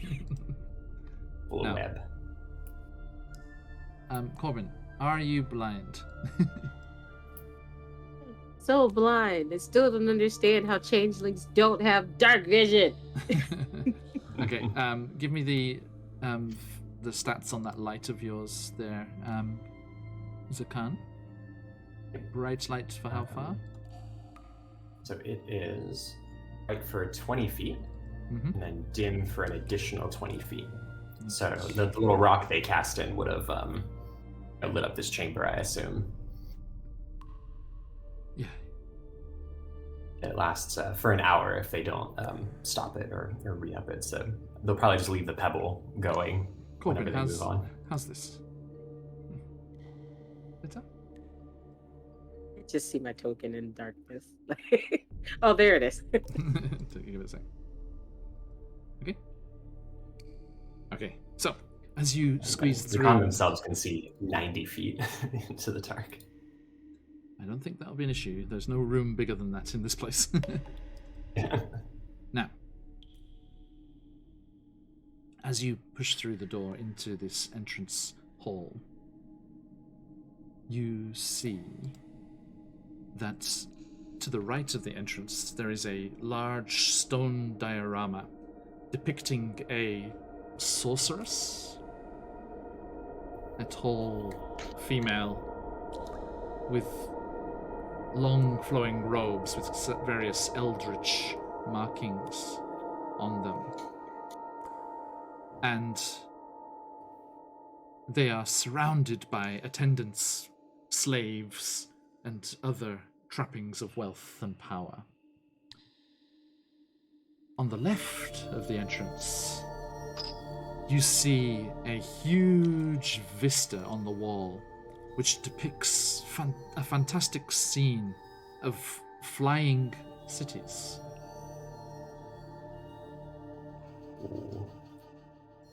Elora, you've heard tell of flying cities? I think, right, the royal guard that came for you told you that whole story, didn't they?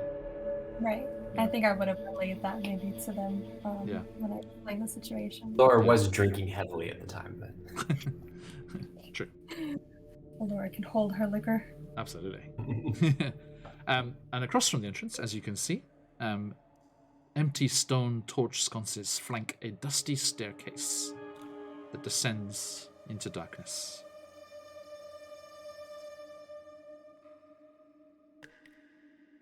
So if I approach this vista with the picture of flying cities, I think Laura's trying to get closer and see if she feels anything emanating from it, or... Doesn't seem to be, just seems to be decorative.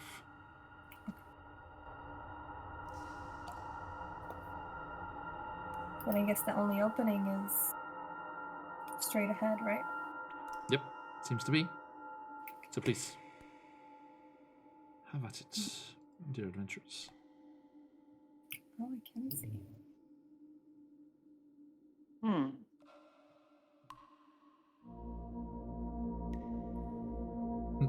There goes your light, Corbin.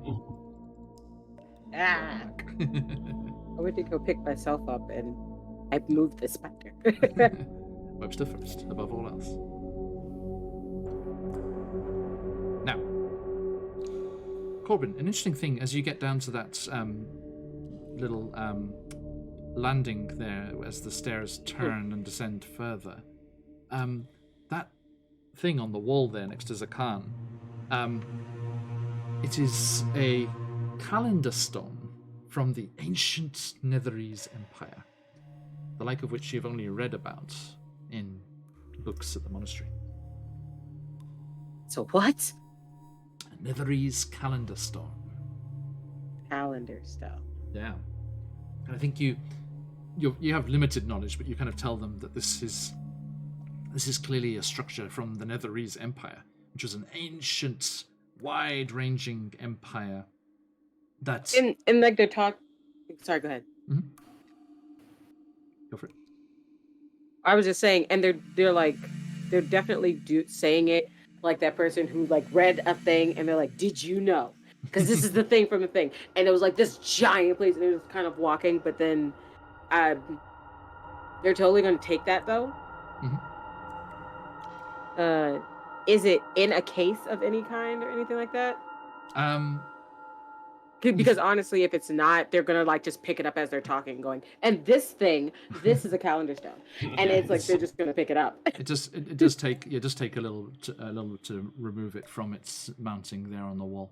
But yeah, Corbin tells you all of the Netherese Empire, which was this ancient empire that used to have floating cities, and you're like, and then you kind of think back to the mural in the first room there, and you tell everyone that there was a huge catastrophe, some huge magical catastrophe, and the goddess of magic herself had to cut all access to magic from the world, and this sent their magnificent flying cities tumbling to the ground, and all of the mighty empire was destroyed.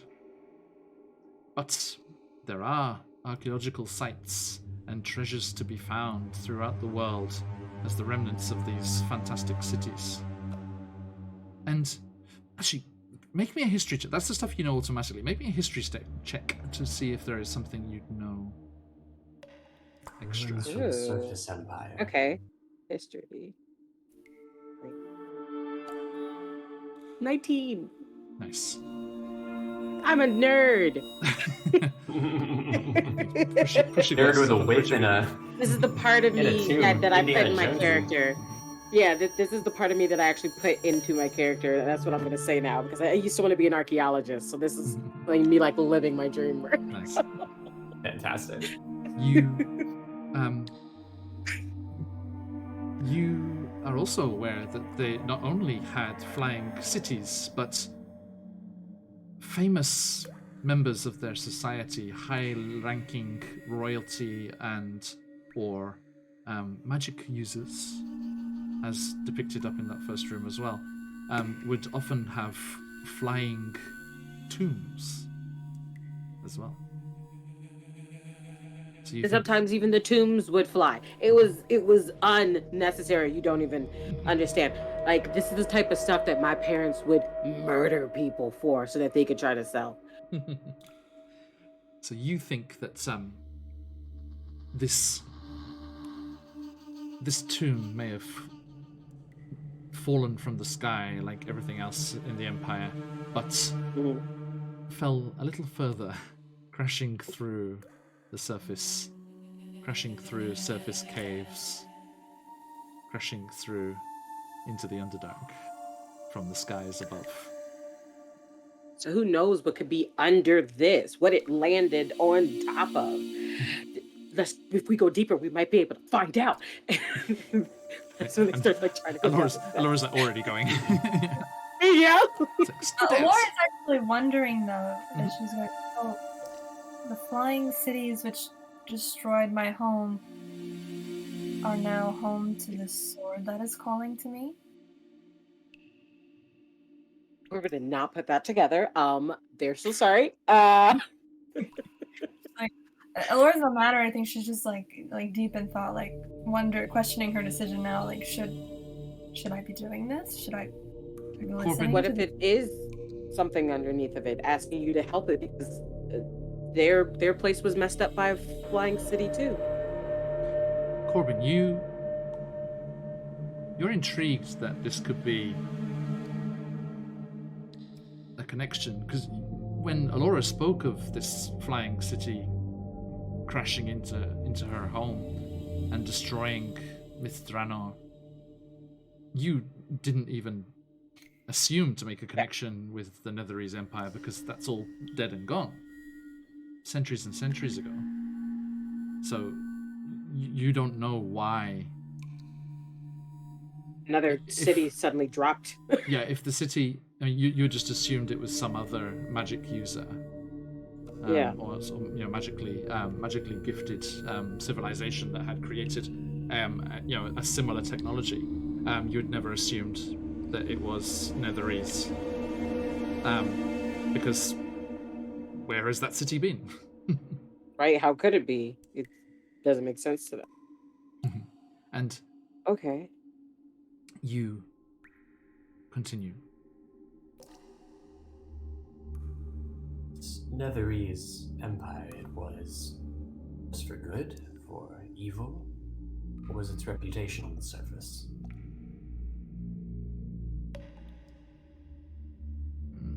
Yeah, GM, what was it? It was. It wasn't necessarily. I feel like I want to pull it up. It wasn't necessarily like evil. Traditionally speaking, evil. It was uncaring.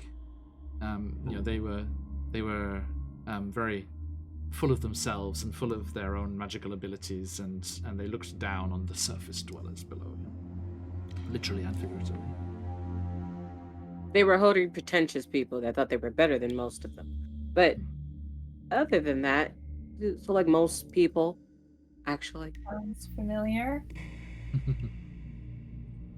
Especially the way that Corbin's been brought up with the monastery, that there is a generalized equality for everybody, and then there are people who make themselves better, and then people who are like assholes. But they're still people. And there's always that underlining equality of, but we're all still people.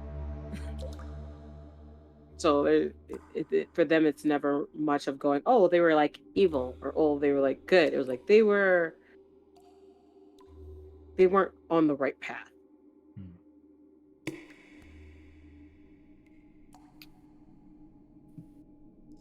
Well, we've made it this far. Have to know what's waiting for us now. Well, what do you want to do if you find the voice leading you to the rest of the sword? Question mark. But they're not exactly on the right path.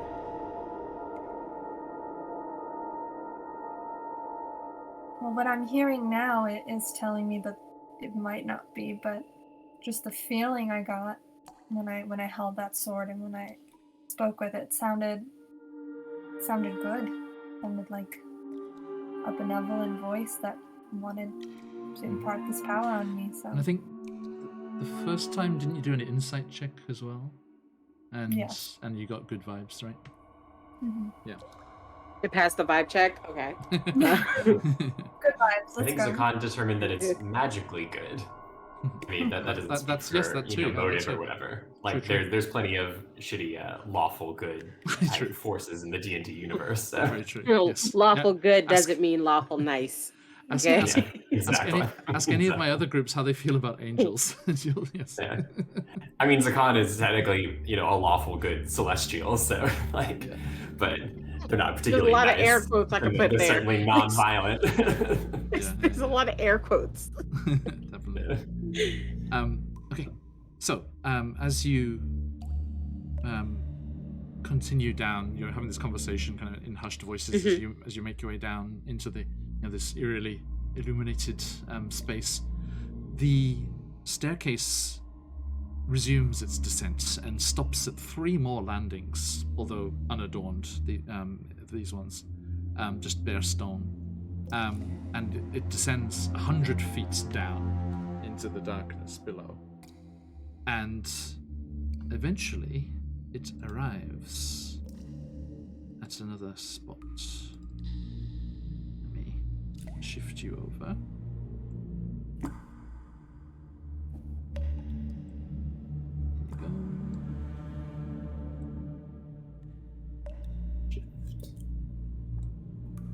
Just a little south of where you were. I'll put Webster in the corner here. It's Webster here. Bad Webster. In the corner. Sorry. Okay. So,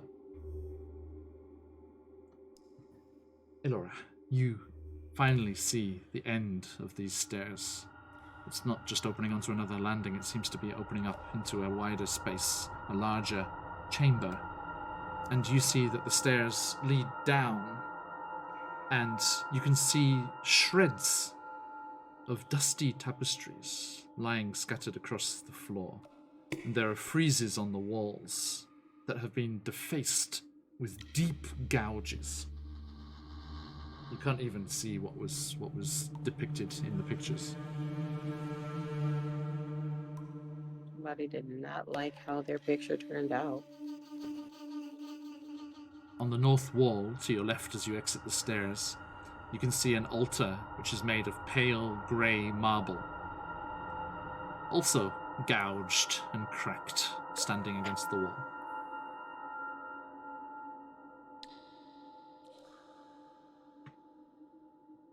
Mm. Like we're not the first ones to be down here.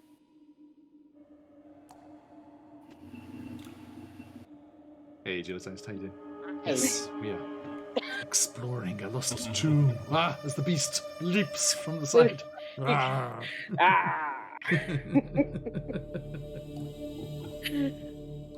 Hey, Jill-sized, this is the music from the new Wild Beyond the Witchlight Sirenscape Okay. stuff. So is this kind of like design on the ground that we see on the map actually on the ground? Yes. Like over here where these are? Okay. Yeah, those are the friezes that are on the wall there, but you can't make out what they were supposed to depict as these large gouges. Just All the gouges are on here, and where all these circles are as well. Everyone disappeared. You can just see that again. You can see two massive, heavy bronze-covered doors, in the east and south walls. Okay. Just kind of looks at the back of him and just eeny meeny miny mo. Catch a cave spider by its toe. If it hollers, let him go. If no one stops, if I do that, it lands on the east door.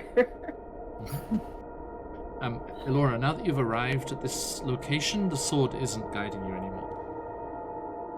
I'm afraid. So it doesn't depict one door, choose one door over the other. I was just about to say, Alora, which direction should we go? Sorry. It stopped speaking to me.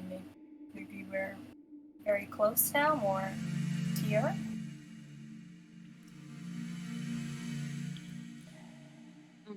Well,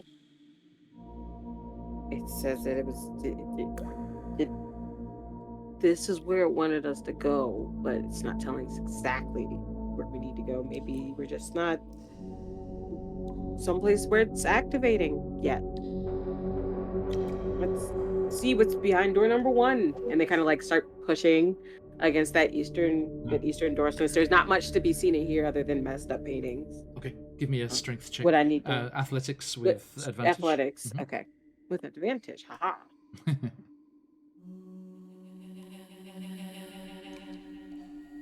Love this music, it's so good.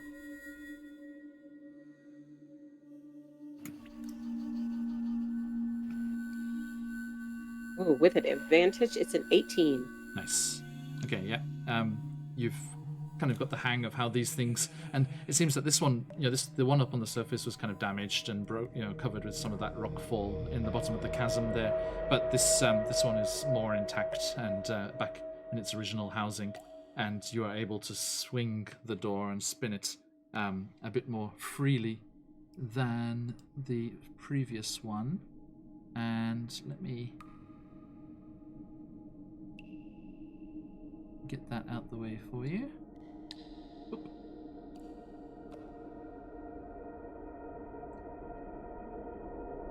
There you go.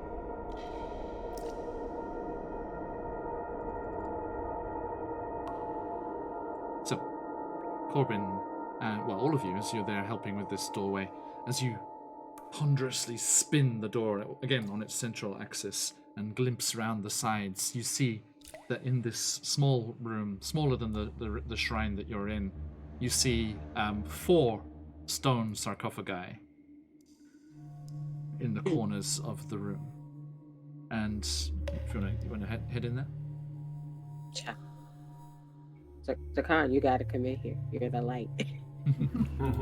We need you, light bearer. And as you come in, you see that the lid of each sarcophagus bears the sculpted image of a robed human figure in repose. Probably go without saying that one must be careful and not touch these before examining them first. You stop Corbin's hand mid-air with that statement. Just grab it. Chat, Lazy in chat would like to suggest that you lick the southwestern one. No! Tired of eating and or drinking random things in the Underdark.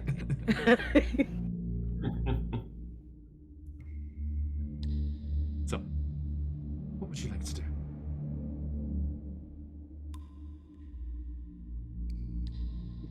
Corbin's not licking anything, so Okay. let's start. Let's start. Not licking. Instead of licking, what are we doing? Sam? Yep. Sorry, Elora. Walking around and inspecting them, seeing if I can find anything interesting, any cracks or. Sure. Everyone, give me a perception check, please. Yep. Once again, I can take time to detect any magical presences, but any mechanical changes would not be able to sense. 2. So Laura is so nervous and kind of excited to find, the source of this voice that she's kind of just wandering around aimlessly, like pacing back and forth, just looking and not really checking properly. Okay. 12. 15. Okay. Noted. As you're peering around the room, being careful not to touch anything, Corbin. Zakan, you do sense that the northeastern... Sorry, Lazy, you were close. The opposite corner. Not the southwestern. The northeastern sarcophagus has something strange about it, but it would require more. Actually, no. You see that there is a small kind of gap around the base of that one sarcophagus, and as you kind of crouch down onto your knees to get a better look and peer underneath and allow the light to shine, you see that there are stone rollers beneath the sarcophagus, and it looks like it could be moved aside.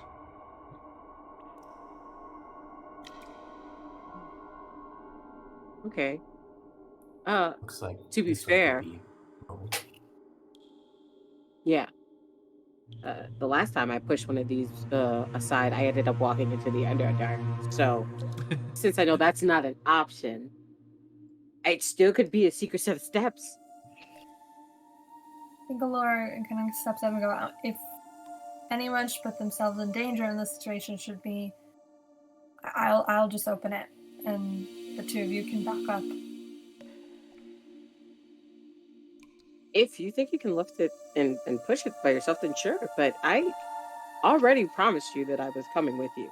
So stop trying to make everybody feel bad because we care. We're coming. We're already here. It's a little late.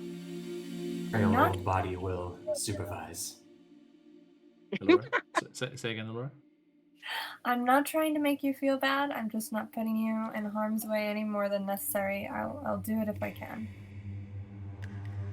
I found you fighting a crazy fire, setting things on fire, evil demon thing. There's a time you haven't put someone in danger. This time is That wasn't her fault. Right, they're saying it like to make you laugh and like lighten the mood, but Yeah. they like move aside while they're chuckling. I didn't know you couldn't put people in danger.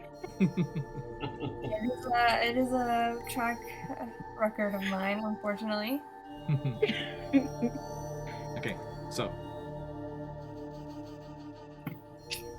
Elora, you step to that northeastern sarcophagus, and you're gonna just try and roll it in the direction that Zakan says it seems to move.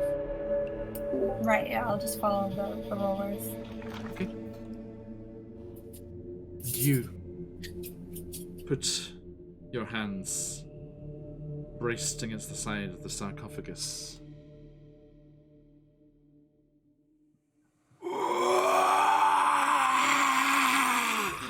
And 4 shadows rise up through the lids of all 4 sarcophagi as 4 specters rise from their slumber, shall we put it?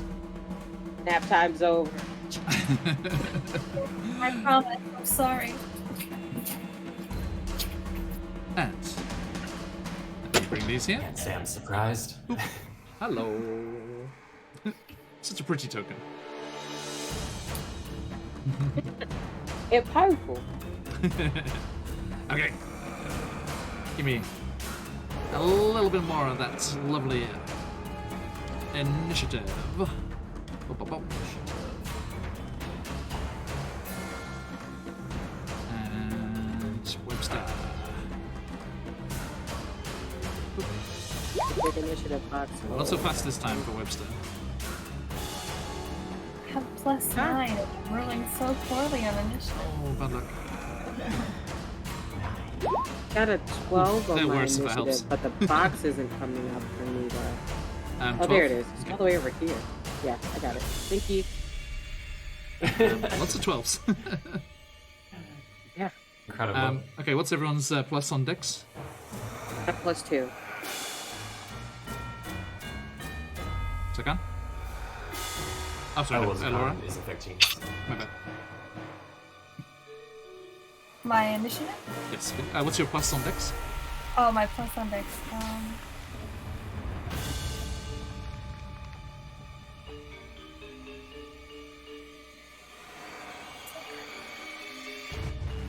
+4. +4. Oh, well, okay, so Ooh. you're first. Nice. You're so quick, so fast. Shoo, shoo, shoo. Okay, but Zakan is faster. And I think Webster would be right behind you. He wouldn't be. He's still sat out there in the corner. Okay. So, Zakan, Coming in. they rise up out of their things, but they do it very dramatically and take their time. So you do manage to react before they don't get a surprise round. So, Zakan, I think, like, they had been, like, in the middle away from the thing supervising, as they said. And as they see them rise around, they go, let's see if this is any more effective this time. And they cast protection from evil and good. Okay. And then...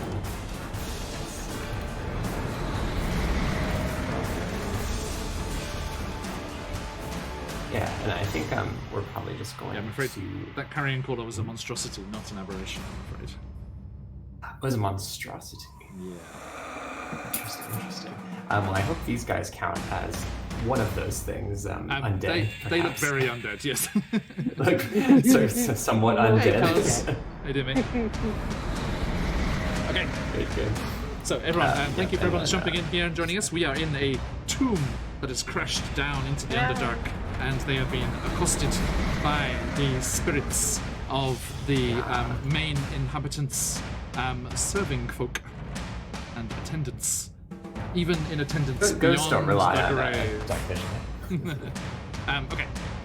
So what are you doing? Sorry, Sagan? Yeah, I think they'll probably just like put their back to the wall here, and then that'll be that. That's all? Obviously cast the spell as well, didn't you? Yep. Okay, Elora, with Webster and Corbin next to you.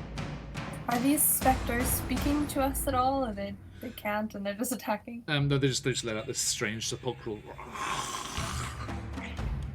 So I guess there's no They hiding. have yet to attack.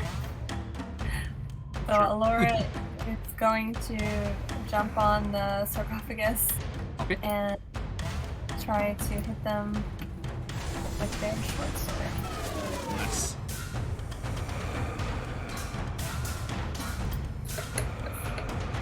And that was a 3 plus 6 or the 9. Not enough, I'm afraid. Yeah. So for my bonus action, I have 2-weapon fighting. Nice. Okay. Yep. That's what the One more. offhand.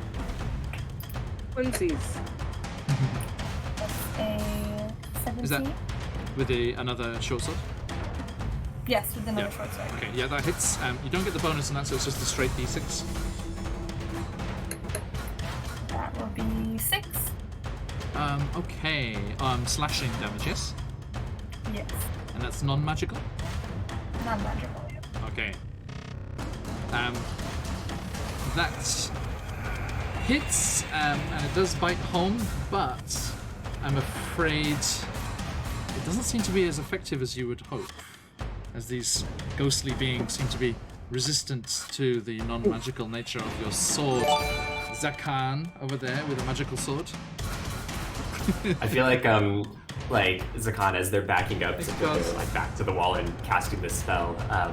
They're like not looking at Alora, you know, they're sort of looking around the room, and they go, "Oh, we don't know necessarily if they're violent, so perhaps we can." Oh. And Alora jumps up onto the tomb. Okay. Anything else, Laura? Oh no, that's all. Yeah. Use Okay. my bonus action. Webster. I'm going to have Webster attempt to see if they can web up the monsters. They very undead. Let's see if they can web. Go for it. Which one? Shot. Oh wait, that did damage instead of rolling the thing. I thought I could do a short cannon. The one that's on the northwest. So on the opposite side of where Laura and Zakan are. Okay. Roll to hit. Just roll where it says web on the stat sheet. Yeah, I accidentally hit the thing Where's instead of on the character title? sheet. Yes, it's 20. Okay. So this expertly aimed gout of webbing just goes shooting across there and goes straight through the spectre and That's pokes what I the wanted wall to behind see. it. Yep, that's what I Right. wanted to see. Cool. Any movement? Any movement for Webster. Webster? If he comes in here, right now he's just sort of blocking the door. Yeah. Yes, though. I would like Webster is gonna move here because one to kind of put his body in between us and the other ones, but also I'm gonna have him start messing with these Thank you, with the guys. bodies inside of the sarcophagus Okay. on his next turn. So, it is your turn, Colby. Yep. Go, go, go. And then for my turn, I would like to kind of do what I did last time, use my bonus action to cast Shillelagh on my weapon, then go to attack the same one that Webster went to go attack, so the one across from where Laura was. Go for it. Is that 10 foot on the 10 foot reach on that? On the whip. Yeah. Yep. So I can just check these. I have all your character sheets right here.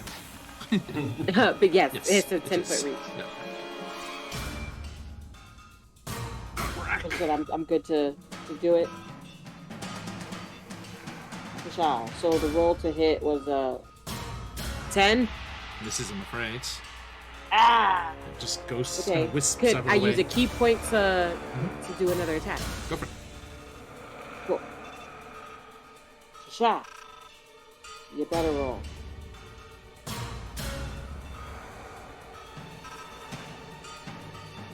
Attack, attack, attack. No. What was Rolled it? an 8. Sounds good. Oh, okay. So this thing kind of wisps and darts through the air, kind of shimmering, almost like teleporting almost as it moves. Right, so Difficult yeah, to all hit. you hear is just like the clack of the whip like going and it like dodging it. Mhm. Ah. Mushroom leather. Okay, but it will probably be easier to hit as it comes right at you. Actually, no, that one's going to stay there and attack Webster. The one behind you is going to come up to you. Yeah, and Zakan, the other one comes through the air towards you as well. Alright, so let's go in order. Webster. What's Webster's AC? 14. Yeah. Okay. 16. Ooh. That hits. And Yeah. that is 14 necrotic damage, which takes our spider friend down to 12 HP. Yeah. Bloodied. I can do the bloodied thing on you guys as well, so if you want to do healing and stuff, you can see who needs it. Okay, so Webster is in a very bad way. But it's not when I say bloodied, it's not like a physical wound, right? This is the thing comes over, it's like the Dementors in Harry Potter, right? This comes over and it's like draining off. You see this this essence being drawn out of Webster, and he's like scuttling like on his back legs, trying to move away from it, but there's confined space, he can't get away. And then Elora, does a 16 hit? Yes, it does. Ooh. Okay, so yeah, also hits you. That is 10 necrotic damage, and actually, Corbin, can you make me a Constitution saving throw for Webster, which is just their, unless it's written specially, they have, then it's just their straight con. Elora, also a Constitution saving throw, please.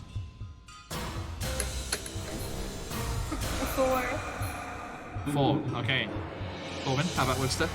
And would it just be a plain D20? You said. No. What's their Constitution? Just roll. You can roll that too. If you roll where it says con. +1. If you roll the con on the thing, you can roll will that from be? there. Yay. Ooh, nice. 20. Beefy Webster. Okay, he passes. Beefy boy. Elora, I'm afraid, does not. Elora, your hit point maximum is also reduced by 10. Oh. Wait a minute. This is not looking good.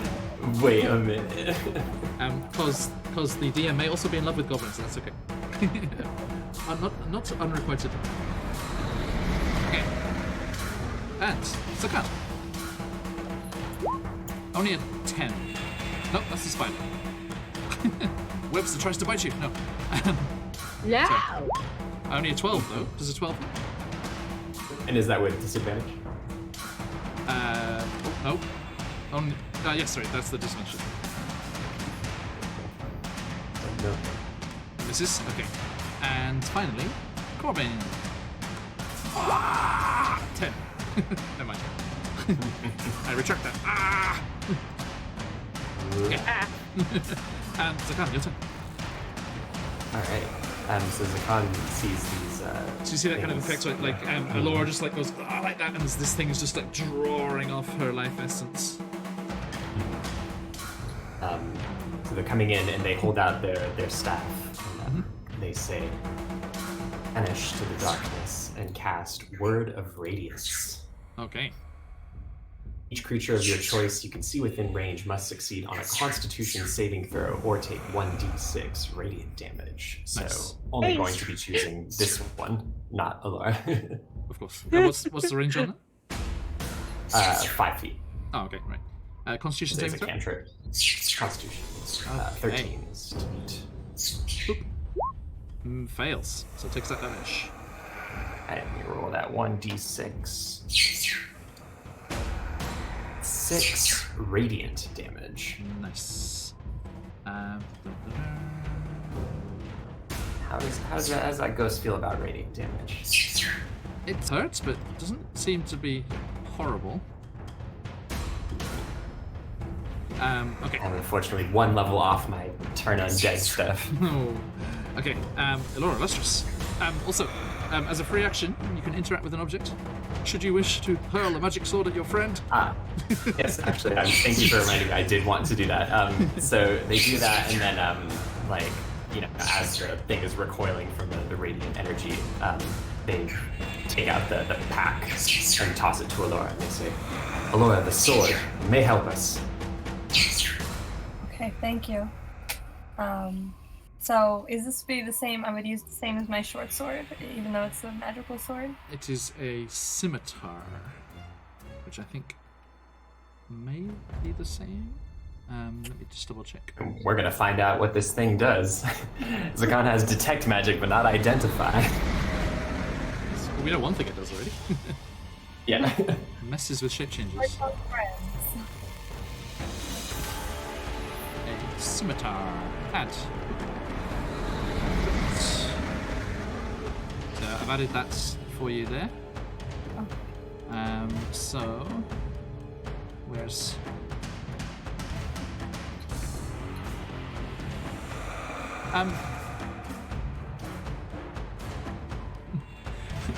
I've also your armor wasn't equipped. Your AC is 16, not 15.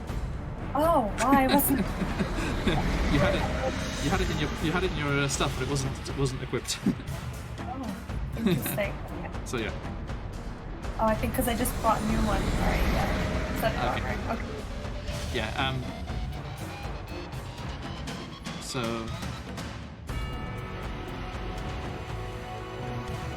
Yeah, unfortunately, and that life drain attack did still hit you with that. It meets it, beats it, but only just. Right. So that, I mean, we don't have to mess with anything, luckily. So that's on, if you refresh your sheet, that'll be on there now. So a scimitar. Scimitar. Scimitar's actually a little worse, but it is magical.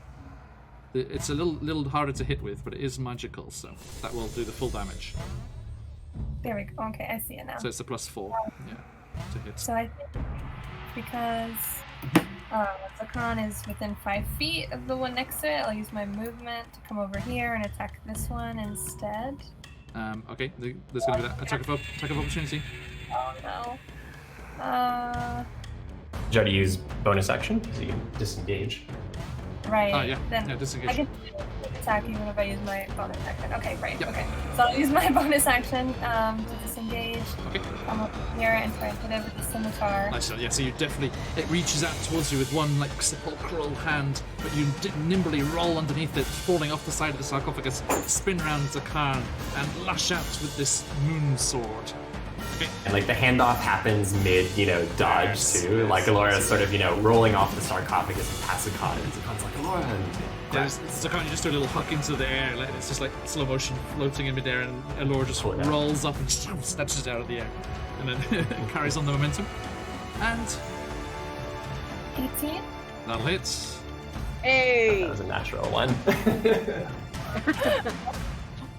And then 7 slashing damage. All right, and that seems to do the full effect. And this one seems to be running a little ragged around the edges as it's on its last legs. And I roll my sneak attack because Zakan is within 5 feet. Yes, indeed. 3. 3. Okay, noted. Nicely done. All right. And that brings us to Webster. What's Webster doing? Can Webster try to toss off the top of the sarcophagus? Sure. Left or right? The one on the right. Okay, yep, the one that was on rollers. So yeah, he just, like, his legs, like, grab onto the top and just, like, slide it towards Zakan. You kind of, like, move out the way. Yeah, I'll actually shift you over one there. Actually, double size it, so it slides to the side and just crumps down to the floor. And inside Zakan, you can see mummified remains and tattered remnants of burial garments on a humanoid figure, and the glint of treasure.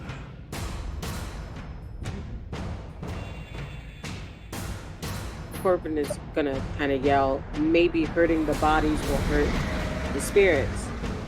Kind of like that's why they just wanted the top off, because if you stab that thing and then it goes from, it's like, oh no! There's like, that's what they're... Maybe. Okay, so Corbin, what's your Any other movement for Webster, I think I really would just be kind of for him to get out of here. Okay. He'll take, there's 2 opportunity attacks there, waiting. Okay. You said he'll take 2 attacks of opportunity if he does that right now? He would, yeah. Okay.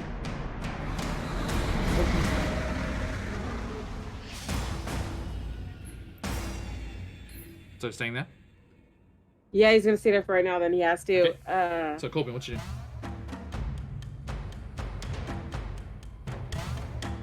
I would like to do Hand of Harm onto the guy in front of me. Okay, go Let's for see if I can match necrotic damage for necrotic damage. Fire, Okay, fire. so I just have to hit.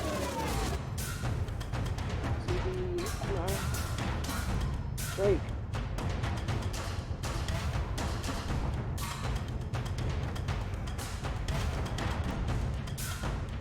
$15. 15 hits. Alright, cool. Reach out in a quivering palm of death style. Yep. Alright, so first damage, pow.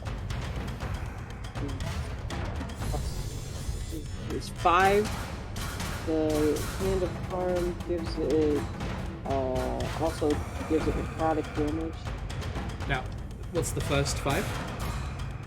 The first 5 was just the unarmed strike to hit to So it's just start the, bludgeoning.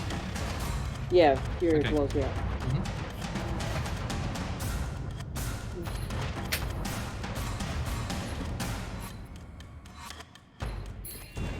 Do 1d4 necrotic damage on top of that, which is an extra 1 damage, and then the next hit. So the yes, your strike goes out and smacks into it, and you do manage to impact against this some kind of spectral form that it has here. But it doesn't seem to hurt it as much as you would hope with that bludgeoning, right? This time. Yeah, but the actual hit is bludgeoning, and then afterwards, the necrotic damage that it does was only for 1. But you see that necrotic damage doesn't seem to affect it at all. Would a key Hey, infused Queen attack? Shark, would welcome, Raiders. they count as a magical weapon? My key infused attacks. You tell me. Do they? Welcome, Queen He Shark. Hope you had a great technically is session. at magic.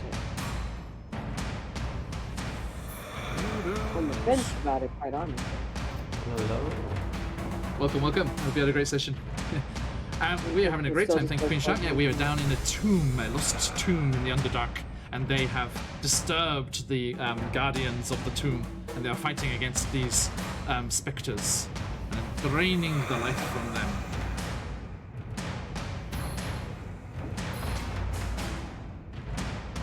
The other 2 attacks do damage for 5 and 4, so a total of 9 damage. Bludgeoning. Yep. Still all Okay. bludgeoning. Thank you. Resisted to 4, but it's okay. And upon seeing that those aren't really doing any damage, Oh, Queen Shark, you're still there. I have to ask, did that water electric arrow thing work in that zombie game? I never saw if you actually got to use it. Okay, sorry, cool. no, you're good. So I think that I could think of like to do other than I think I used that bonus action. Nice. No, it was the Fury of Blows, and it was a key infused attack, and that wasn't bonus. It was using my key point instead. I do still have a bonus action, and that's just me wanting to cast Shillelagh on my weapon, so I have it for my next turn. Gotcha. Okay. That happens. There. Now, it is their turn. Oh dear, here we go. Okay, I'll go around like I did before. Against our spider friend, Webster. Boop. That is a 15. That hits, doesn't it? Oh, yes, it does. Yes, 14. It just hits. That is 7 necrotic damage. Webster is on their last legs, even though they have so many. No, they need to get out. Make me that con save, Corbin.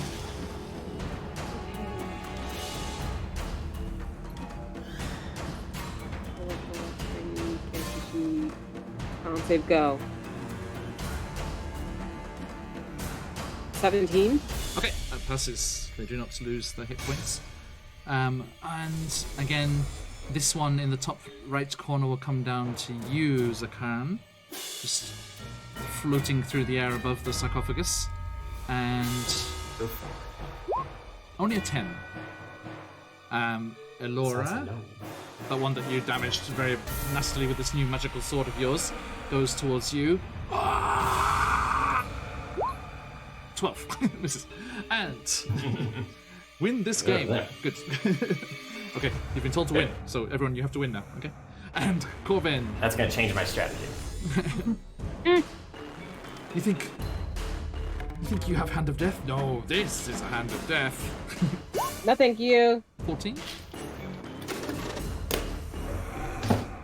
14 hits, right? Of course, I think so. Yeah. does, it My does. AC's up. It's Okay. 13. That is 9 necrotic damage. And I need that Constitution saving throw, please. Saving throw. Actually, I had I had disadvantage against you, Zakan, so it was even worse. Yeah. Welcome, Raiders. I hope you're all doing really well. Well positioned for this fight. Rolled a 13 for my save. Okay, you're okay. Right, let me just do a quick thing in here in chat. If you're not already following us, do give us a follow, and you can be invited over to our followers Discord, where you can share projects that you have. We have self-promotion stuff over there. Lots of friendly people in there eager to see what's going on. And we chat about various things. Today we were chatting about the new Sirenscape stuff. Thank you, Gala. And yeah, welcome. Look in your Twitch Whispers later after the session's finished. I'll send you that invite. And that is there done. Not so dangerous that turn. Zakan. All right. Round up. Win. Yes. With that in mind. So Zakan, I think, is still grasping their staff. They haven't drawn like any of their real weapons yet, and Okay. they continue to pray in Celestial, and they once again cast Word of Radiance. This time targeting these two guys that are within 5 feet, and yeah. the corpse from the exposed sarcophagus there. Okay. So that was a con save. Yeah, con 13. Okay, top one. Fails. Bottom one. Fails.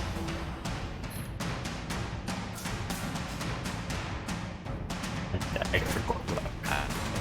So you broke a bit there. What's the damage?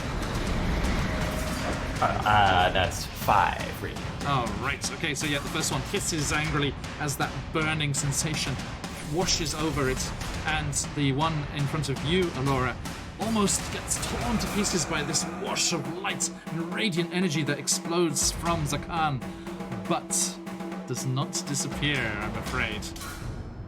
Does anything happen to the corpse? Which I assume automatically fails.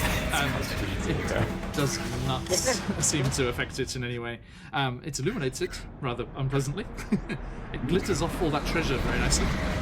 And, I mean, Zakan, I mean, it makes sense that you left it alive a little bit, you know, clinging onto the remnants of life that it has, because the finish it. I mean, you don't want to take that away. Alora, if you would be so kind. Roll a 1. Okay, so the one that is directly in front of me, does this count as 5 feet right now? The place I found this position? Next, yeah, the square next to you is 5 feet, yep. Alright, so my scimitar. Yeah, I rolled a 9. Okay, not enough, I'm afraid. Get that offhand attack though. My bonus action. But that's with the short sword, so it's +6 instead. Right. That's a 12. Just hits, beats it. Okay, roll the damage. Actually, it doesn't matter, it's only got one left. So, as you step in and lunge forward with this new scimitar that you got from Zakan, with this strange moonlight shimmering along the blade. But as this creature has been run ragged by this radiant damage from Zakan, it's kind of swirling and moving around in this angry kind of vortex, and you are unable to make a sturdy hit against it, a solid hit against it. But as you spin around and watch the movements and predict where it's going to be, you lead the movements and slash out with your short sword, and even with its non-magical damage, it tears through the last remnants of this thing, and with a it just dissipates, and the energy just flows back into that sarcophagus in that bottom corner. Gone. Nicely done. Adventure Archive, welcome. All these raids, welcome raiders. It's an absolute pleasure to have you all here. Hello, I hope you had a fantastic session. We are down in the Underdark in a lost tomb, battling spectral guardians. welcome everyone. I hope you had a fantastic time. Bushes. Thank you so much for the raid. Look at all those emotes.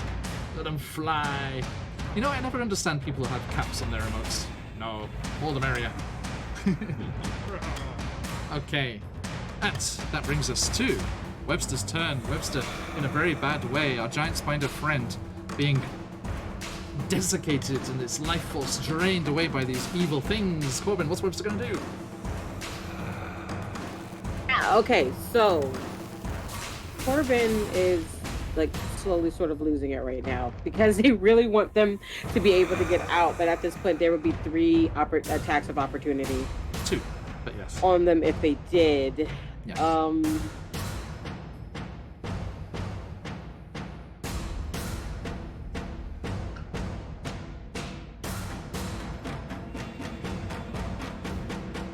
They couldn't get to the ceiling to get above it, not going away from them towards where Zakan and Allura is, but up that wall that they're up against and onto the ceiling.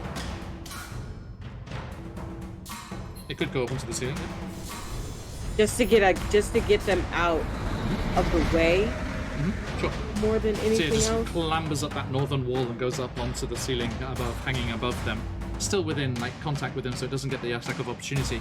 And I'll say that will give the opportunity. That spectre that's in the corner that was attacking Webster will now roll to decide if it goes for you or Webster.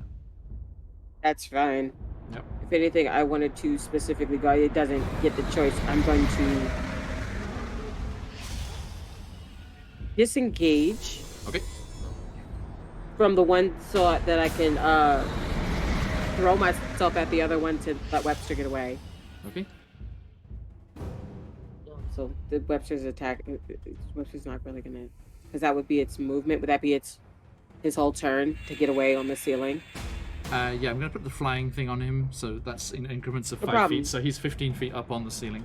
But yeah, that's just his And movement. if he doesn't get to do an attack at, he can still do He a. can attack too. Yeah. That's just his movement. Left or right?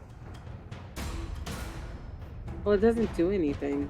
Like they go through the things. They can he's bite better it, though. spend. Bite it and do, half damage. Heck yeah. Okay. Chomp, chomp, Then chomp, yeah. chomp. Even though they're not See particularly what a tasty. chompy does. Go for it. No, it's not about food this time, darling. It's about protection. Have at it, have at it. Okay, so then with a bite, Oh, yes, that hits. so much hit, very hit. Did you say and left or now, right? I didn't say either left. Okay. And the Chomp. damage, go away, baby. Chomp. 11 Ooh, piercing, nice. So, yeah, and it must does- make the Constitution saving throw. It's immune to poison. Oh, okay. But it still does 11 piercing, and that's pretty cool. Yeah. No bounty. All right. Thank you. And your turn. Okay, my turn now. Last time I cast Shillelagh, so I don't have to use my bonus action to do that. And I would like to attack the one that I was going for. Okay, go for it. With Shillelagh on now, yeah? Yeah, it's the Shillelagh. Okay.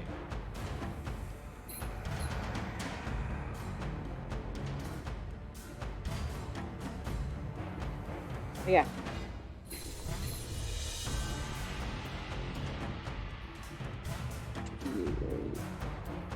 Welcome in, everyone. Alright. Hope you're having a great day. Alright, so it was a 21 to hit. That hits. Damage. Damage is Hey, okay. land on. It was a 7. Alright, so that is full damage. Yes. And mhm.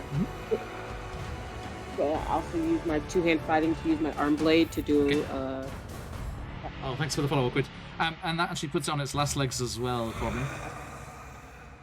the Shillelagh damage or the arm blade attack that I'm about to do. That would be very precognizant of me if I knew what the arm blade was doing. No, the Shillelagh attack, put it on its last legs. So, arm blade. Okay. Attack. This is the last attack. That's Shh. supposed to work to it. I rolled a 23. That'll do it. Roll me that damage. And the damage 2d6. This is non-magical, right? Yes, it's piercing damage, I believe. It is Assassin's 6. Creed blade. Yes, it is. I realized, Yeah, right. but it's a 6 damage. All right, which is resisted to 3, but it is looking very, very worse for wear. But it is still howling and screaming at you for invading this space and their arrest. Although they seem to be rather frantic, and I think, Corbin, you've read about undead and things at the monastery quite a lot, and there were certainly links with the previous occupants of the monastery and to the Raven Queen, and so there was a lot of treatises on undead and things in the library, and these are acting in a very strange way. They seem to be quite frantic and like flailing around the place. And actually, you see, as they're whipping their arms around and attacking you, as their spectral hands move, they do put small gouges into the wall. And you think you may have found the source of the gouges in the other room. It doesn't help that never knew what those pictures were in the first place. Okay, and their turn. So, Zakan, coming at you. Yeah. Only 11. No. The one That against... holy shield keeps like bouncing off of that Yeah, right. energy. Actually, yeah, that's with the distances. Corbin. Dirty 20. That is 7 necrotic damage. No. And that's Constitution saving throw, please. No problem, Queen Shark. Happy looking. Thanks for coming by. Thanks for the raid. My offline game with 7 fighting necrotic against damage sharks done. yesterday. You would have enjoyed it. And Constitution saving throw. Will attempt to do so. 19. Okay, you're safe. Good. And I shall roll to see if it goes for Webster or you, Corbin. Yep. It goes for you, Corbin. Probably the preferable option. It is. It is, though. And it comes floating across the top of the sarcophagus and reaches out towards you. 14 hits, right? Yes. Yeah, just hit. Stop Okay. just hitting me. And that is 14 necrotic. Oof. Okay. So see, what had happened was, I'm on the ground now. Ooh, okay. And also, make that con save still, though. Okay. Great con save. Roll 5.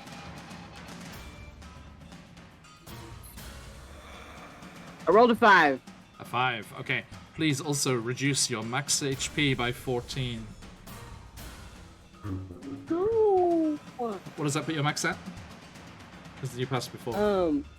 But my max was a 26, so now minus 10 is 16. No, minus 14. Oh, minus 14. Yeah. 12. 12. That's 12. Okay. Noted. Thank you. All right. Thank God it was the first one that hit you, that missed you. It is. I've been. If that had been the first attack and then the second mofo. one had come in, that would have been very bad. Okay. Zakan. Corbin, excuse me, falls to the ground as these creatures hover over it, over their unconscious form. What you So I do? think Go. Zakan has been drawing out their halberd now. That the numbers are decreasing, and so they're going to swing that down in a mighty chop at this one because it has reach. Mm-hmm. Go for it. Let's see what we get. That's going to be 13. Hits. Let's see damage. This is sorry, not a halberd, a glaive. No It's worries. the kind what's got a sword on the end. It's more spear-like. Yeah. And it's 1d10. 7 minus 1 for 6. 6, and that's non-magical. Non-magical, and that's 6 slashing. I So believe, yeah. resisted to 3. Okay, thank you. Cut into that thing. It's still up. And then as a bonus action, they can hold out their hand towards Corbin. And, Okay. say, Corbin, come back to us. And cast a healing word. Nice. 5 more minutes. Let's see.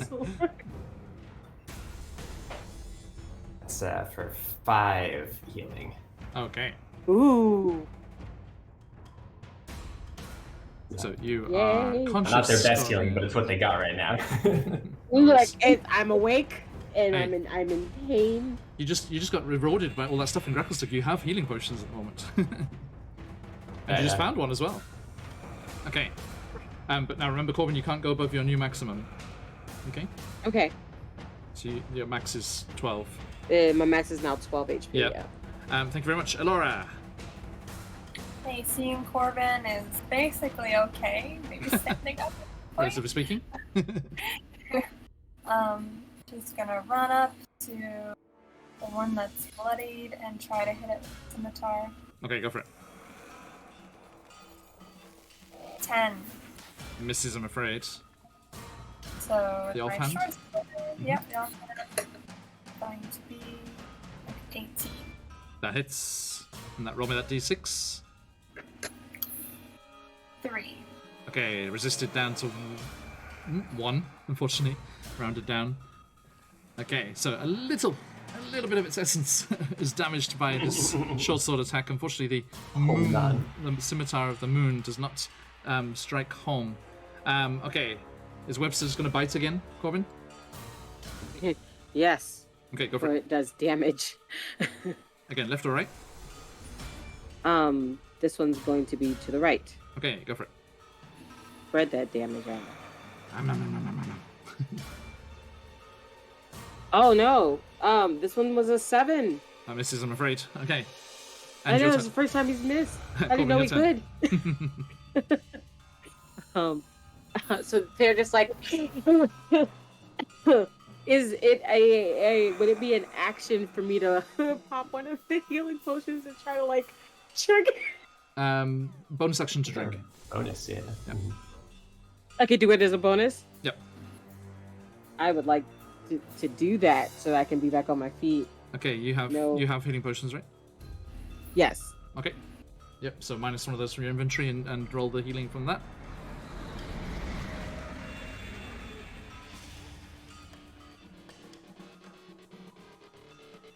And make that attack.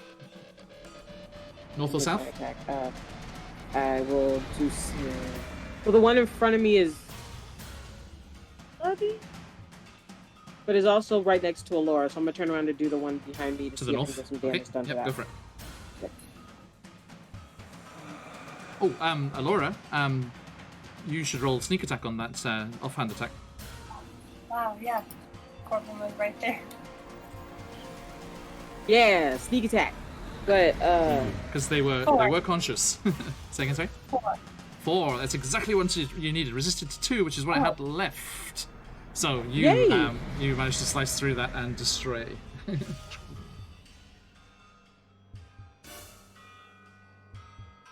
17 plus 3 is dirty 20 for my hit, Hits. and damage. Oh, you razafrazza. It only does 2. Oh, Um, okay. But full because That was for my main thing. Is Yep. the 2 weapon fighting? Can I do that every turn? bonus action. Then okay. Oh no, because you drank the potions. So no, not today. Yeah, that potion was my bonus action. Yeah, Okay. sorry, not this time. So then yeah, Okay. I just did 2 and started my attack on the one behind me. Noted. Thank you. And their turn. That's one's going for you, Zakan.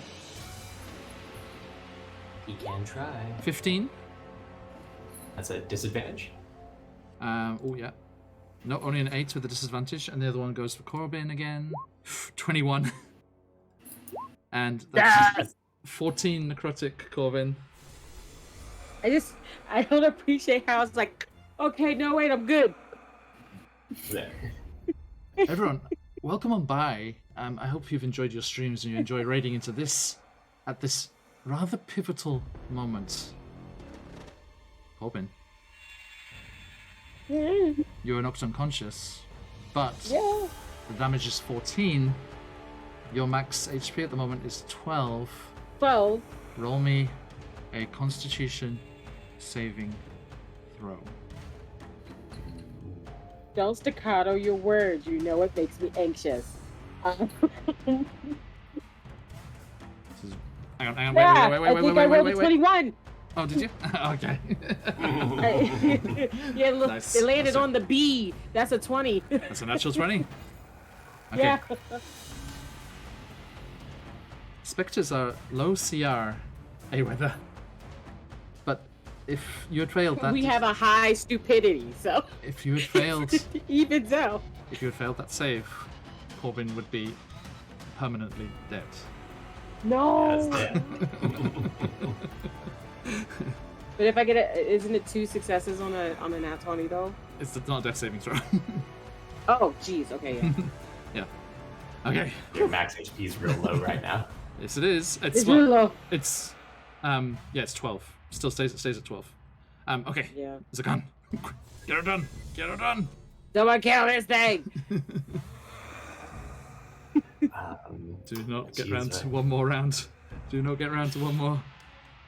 Yeah, what can we do? What can we do? Yeah, homie. Aloria next. if we need the finisher, we need them now. Yeah.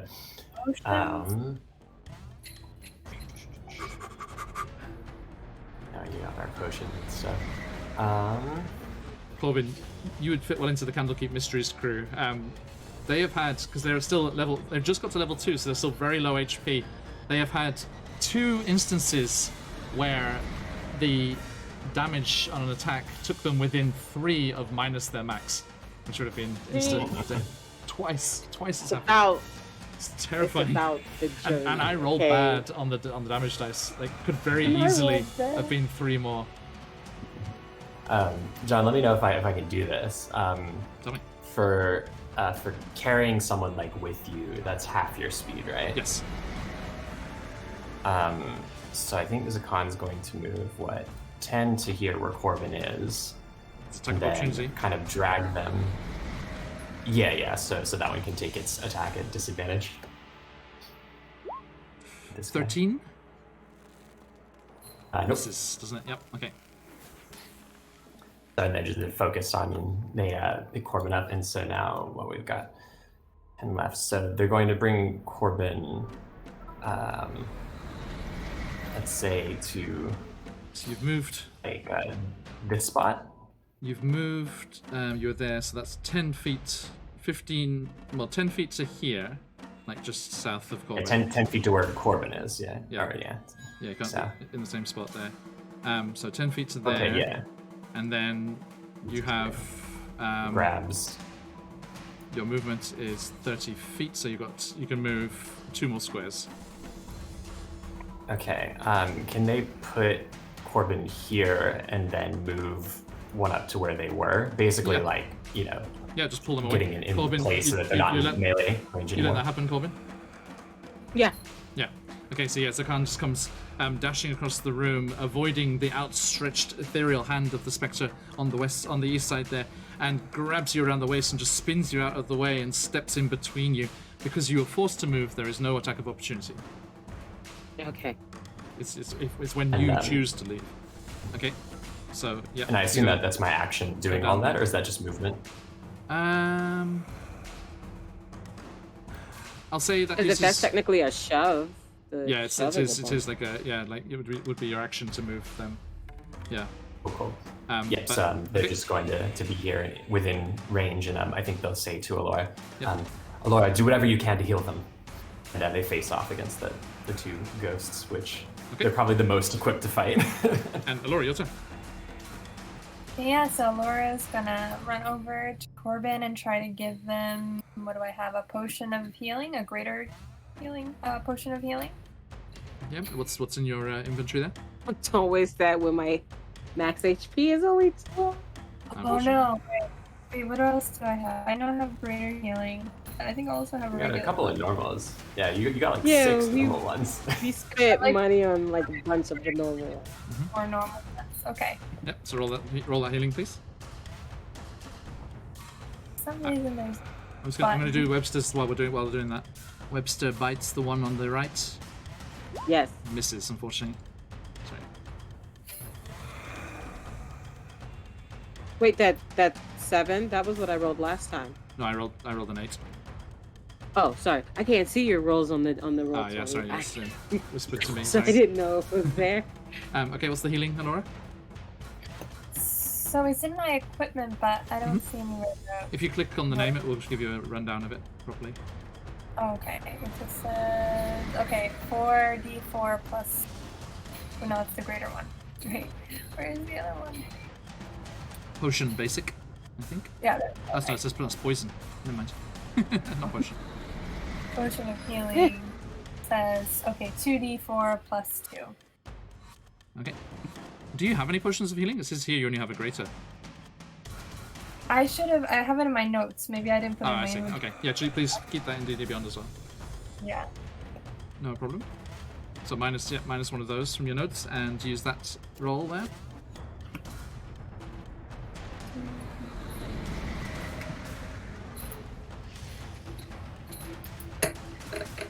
Yes. So that's 5 plus 4, so Okay. 9. So Corbin, take 9 healing if you can, up to a maximum of 12. And Ursula. Alora, do you do anything do. else on your turn? I guess... It's an action. It's an action. I mean, you could just pass it to them as a free action, and then they can drink it on their own turn. Okay, so yeah. Yeah. Then, So you pass them the bottle, and then you're gonna sprint across to the eastern one. right. Cool. Yeah, you like toss it to me, go take this, and then turn to go do it, and they'll catch it and like Okay. take the potion. That's it. Roll the moon scimitar on that one. That was a 9, so Okay. again, It's cursed sword. not working. It's weirdly curvy. Got used to this thing. The offhand. 12. 12 just hits. So roll me that 3d6 with your sneak attack as well. Okay, so that was a 2 because I don't get the plus Hey, 4. sweetheart, we're almost done. And then my sneak attack is a 4, so 6 in total. 6 total, reduced to 3. Okay, thank you. Noted. Webster missed on that bite. Corbin, drink the potion. And what else? Yeah, because drinking the potion you said I could do Bonus as a action? bonus action. Yep. So what's your action? So then I think actually, yeah, I want to try something. My action is going to be to arm my my spiny shield that I got and run at one of the specters because it's considered a magical weapon. Okay. What's that spiny shield? The Humblewood Spiny Shield. An ethereal barrier of spikes made of magical force interposes itself between you and an attacker Indeed. until your next turn. When you're Okay. hit by a melee attack, the barrier reduces the damage you're dealt by 2d4 See, and deals when the same amount of piercing damage to the attacker instead. key phrase there. When you are hit by a melee attack. That's when it reduces damage. It has to hit you. It won't damage it running towards it. If Really? yeah, Aw. if it attacks you, it will reduce that damage. Okay. Well, I'm going to turtle. You Like- just turtle up there. like- Okay. No, You're gonna, to like return the- put it return on my the favor. arms and have it on my back. You're gonna return the favor, like pulls the can out of the way. So, no, you get back there. Okay. Anything else? Where are you standing now? If I could, I would like to get next to Zakan and actually, could I hold that? Like if it Um, goes to attack him, it'd be could on I this- put myself in the way with that casted? It'd have to be on this side here. Have to be on that side. Yeah. And then I'll roll to see which one it goes for. Which of you it goes for. Yeah. Okay. Thank you. And the specters. The one in the east is going for you, Elora. Boom. 18 hits, right? Yes. And that is 17 necrotic damage. Oh boy. What's your HP at the moment? 19, so now I'm at 2. That's 2. Okay, and roll me that Constitution saving throw, please. Oh no. That's a 9. Oh, okay. I'm afraid your max is also reduced by 17. Mm. My max XP is 2. Wait. Say again, sorry? Yeah, my max HP is 2. At the moment. Oof. Okay. Notice. Okay. And the other one is going to go for...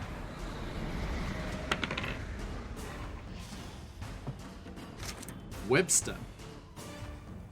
What? I rolled. It's right next to all three of you. No. It spins. It's just wailing. Like I said, these things seem fairly chaotic and random. They're just like flailing around, trying to draw the life force from anything around them. And it goes towards Webster, and boom. That's a hit. Webster. Hang on.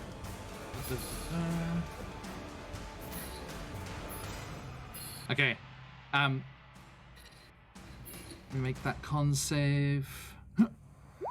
Okay, still manages to resist the con save again, but you, Corbin, you kind of like shout out as you see this spectral thing reaches out, and Webster that's trying to bite the one on the east and is distracted by this and helping Alora with that sneak attack.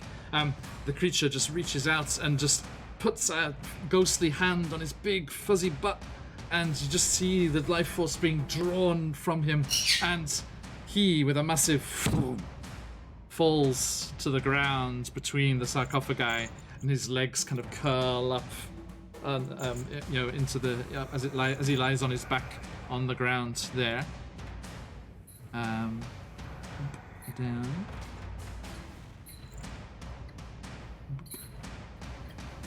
The fall is not high enough to endanger knocking him to 0. Minus his max, so that's okay.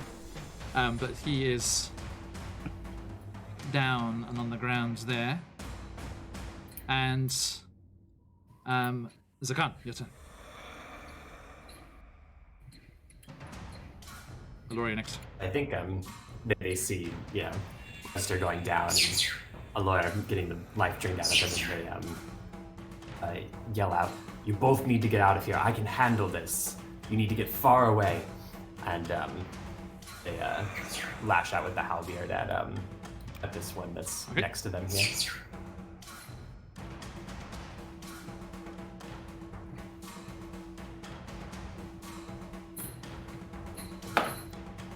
That is 11. Misses, I'm afraid. Misses. Okay. Yeah, they slash, but it doesn't do anything. They say, Just ghosts out the way. Our magic can't protect all of you. Alora? I think Alora is gonna yell at him that if we're leaving, then you need to leave with us. We can't leave you here, these monsters, by yourself. Make an attack. I'm waiting for Zakan to respond. If they respond, they say something like, I can't save you both. Okay, I think, unfortunately, Alora doesn't have any choice but to disengage and She's get got out of it. I can use my bonus action to disengage, so before I do that, I'm gonna hit them. Okay, lash out with the moon scimitar. Yeah. That's a 21, dirty 21. Nice, hits. That's 9 damage. 9 damage, and roll the sneak attack as well. 2d6.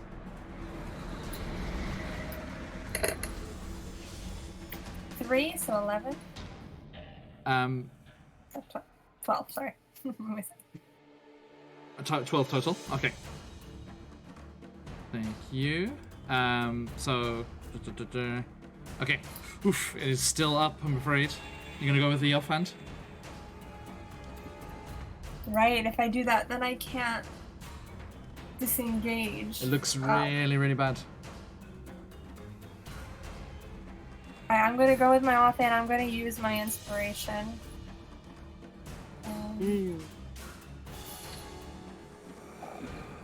him offhand with my short sword with inspiration. It was a 14 and a 10, so 14. Actually, we're doing something with the inspirations now. You can roll the first one, see how it looks, and then if you want to use inspiration to reroll, you can. So you know the 14 right? So that's okay. 12 was okay, right? Yeah. Okay. So and then that's gonna be 7 damage. Okay, that is enough. So I think you have to rename this short sword like Ghost Killer, because it's much more effective than the magical sword. And that one is destroyed. Whoosh.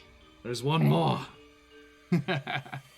Natural 20 Productions. Welcome. Hello, Raiders. I hope you had a fantastic session. Raiders. We are down here in the Underdark, battling specters in a lost tomb. Welcome, welcome. Good to see you.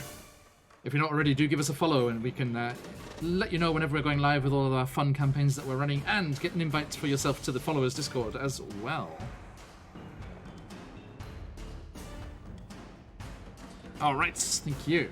So, that is your turn. Corbin. Thank you, Reap Psyche. Corbin, I need you to make a death saving throw for your giant spider friend. Roll d20. How would I even do that? Just roll a d20. Plain d20? Yep.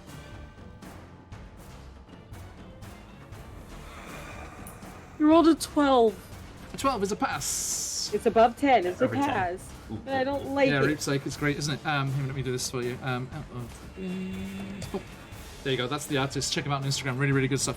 Okay, thank you. That is a success for our Webster friend. Boom.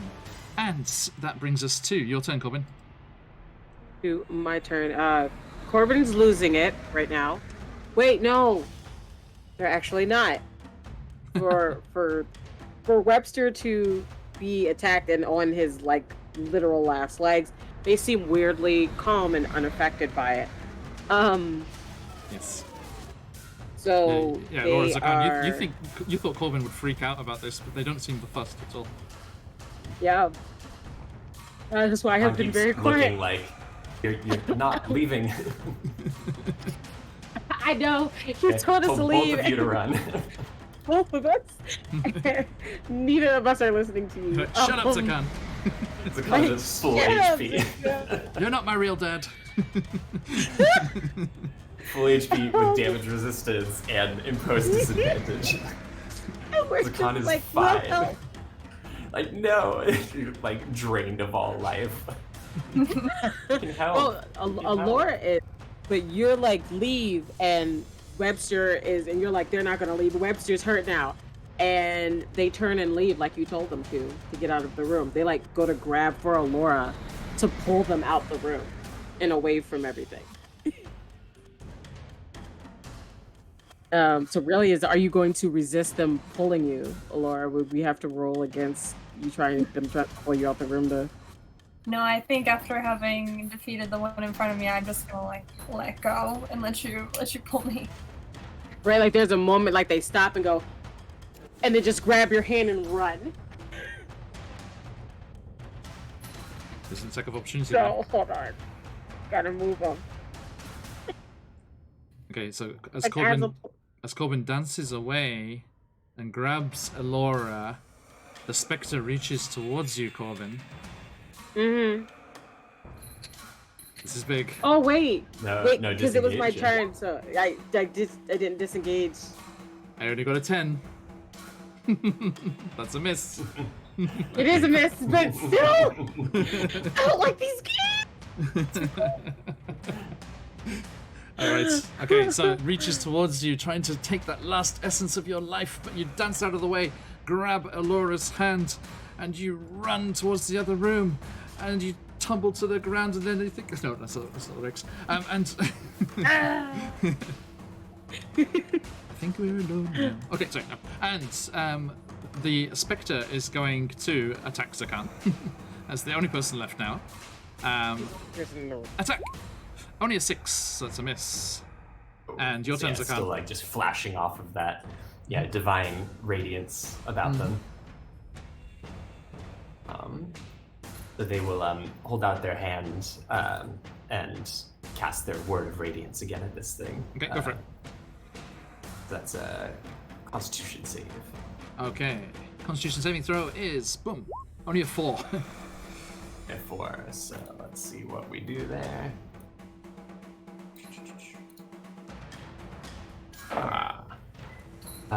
3 radiant damage. Okay. Is that your action?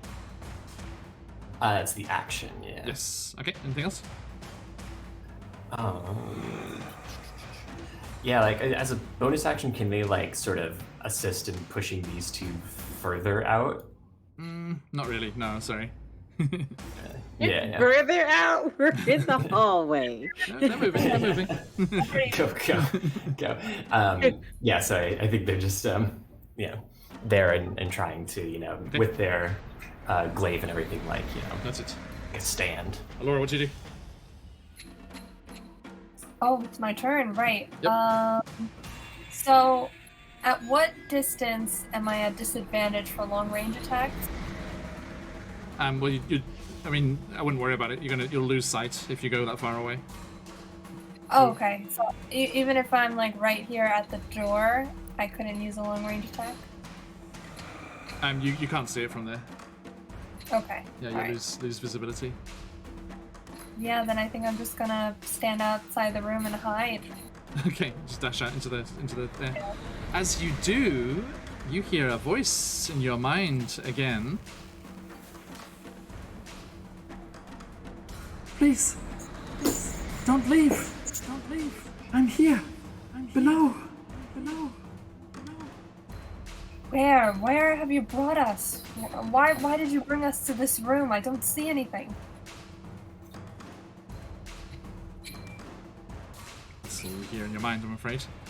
Okay. Talk to me. What do you mean? I didn't bring us here. Your sword brought us here. Sorry, the sword was talking to me, and I'm sorry. I keep talking out loud. Okay. It's saying under the room. Corbin, Webster's death saving throw. Okay.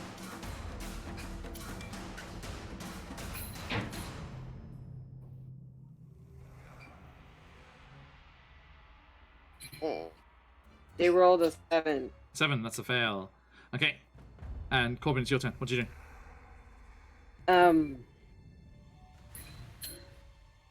Well, Let's go. I don't think I could do anything from Okay.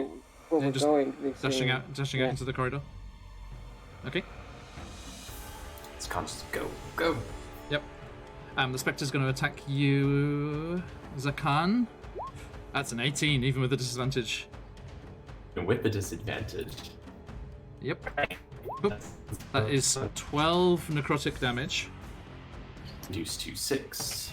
And I need a Constitution saving throw. Nah, things are interesting. Let's go. That's a 4. Okay, reduce your max HP by 6. So max HP down 6. Okay, Yeah. and your attack, go. So I think Zakan with the glaive is going to strike out. Yeah. Sam Buns, you okay? Sorry, it's getting late. Sorry to run over so much. I got I'm emotionally drained more caught than up in I the am fight. tired. Okay. That's a 17 to hit. Okay, damage. What are you attacking with? Glaive? So the glaive, yeah. Okay. So the damage is 4, and then they're also going to mark it as a favored foe Okay, to do so an it's- additional 1d4. Resisted to 2, it's on its last legs. Or I'm increased Oh, type. you're breaking up a lot there, sorry, Oh. Steve. What's Hello? the damage type on that? So favored foe just increases the damage, so I think it's the same type. Gotcha. So what it was 4 plus 4. Yeah, Okay. so 8 damage Gotcha. down to 4. Nice. Okay, thank you. Aloria, you just resting out there? Yeah, I'm just Okay. resting and hiding. Okay.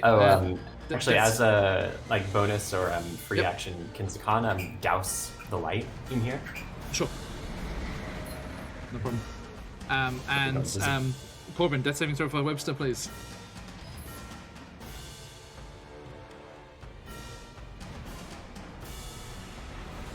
17. That's a pass. Okay. Hey. 2 passes, 1 fail. So we're at one And each. Two passes, one fail. I don't the like Spectre is going to attack again. Oop. Only a 9, misses. Zakan, your turn. Hey, yeah, they're just carving it with that glaive, but now it's just pitch black in here, so Yep. Zakan is visible.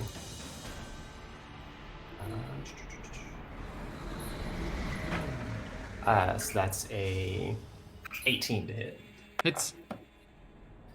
And the damage. That is 6 in total. Okay, thank you. So, it is looking worse for wear, but still moving. Another death saving throw, Corbin. Right. Okay.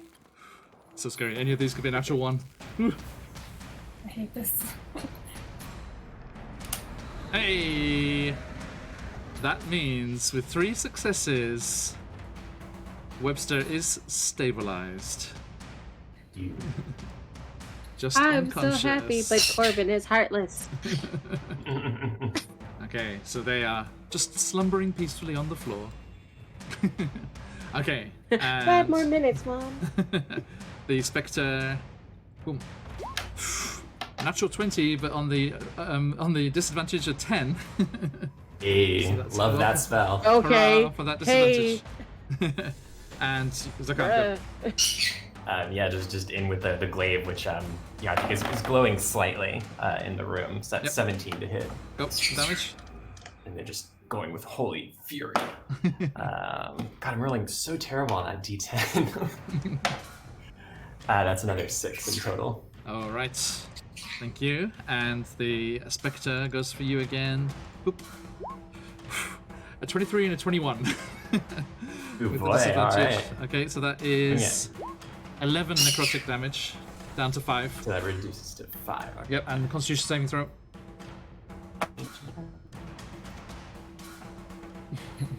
It's a 5 on the con save. So -5 to your max HP. Alright. They're just slugging it out here. Yep. So yeah, same thing. Just going back at it. Okay, go for it. That's only going to be a 9 to hit. Misses, I'm afraid. Any bonus actions? Nope, none that they can do. Okay, life drain. Misses, natural 1. Go. So just, Laura and Corbin, you just hear this pitched battle happening inside. Just As back and forth. you guys just sit there, clapping each other. You're just like Yeah. back against the wall on either side of the door. You're like, And it's just these Meanwhile, flashes of around the like corner, just radiant necrotic energy and in the pitch darkness. and Laura, So that Laura's was like shaking the sword hilt, like, I hate you. why did you bring us here? And then Corbin has their hands. Why did you bring us here? Okay, go for it, Zakan. So it's a natural 20 on the glaive. Oh, nice, double the dice. Yeah. Come on, give me some of it on this D10. So that's 2d10 and 2d4, I assume. So and do we roll twice? I forget how we do it. I Yeah, never just get roll through. double the number of dice. Yeah. Yeah. So it's 9 and another 9. Wow. So that's 18. Okay. Then 21. That's 25 in total. Okay, it was on its last legs. So, as you spin the glaive with trails of light, celestial fury out behind it as it moves through the air, leaving this ghost of its own movement, it cuts through viciously right through the core of this spectre, and with a final, it disappears, and you hear Zakan just roar righteously and triumphantly. Like with that strike, the light, comes back to the room. Like just all of a sudden, Yeah. the light is back. Standing there, breathing heavy.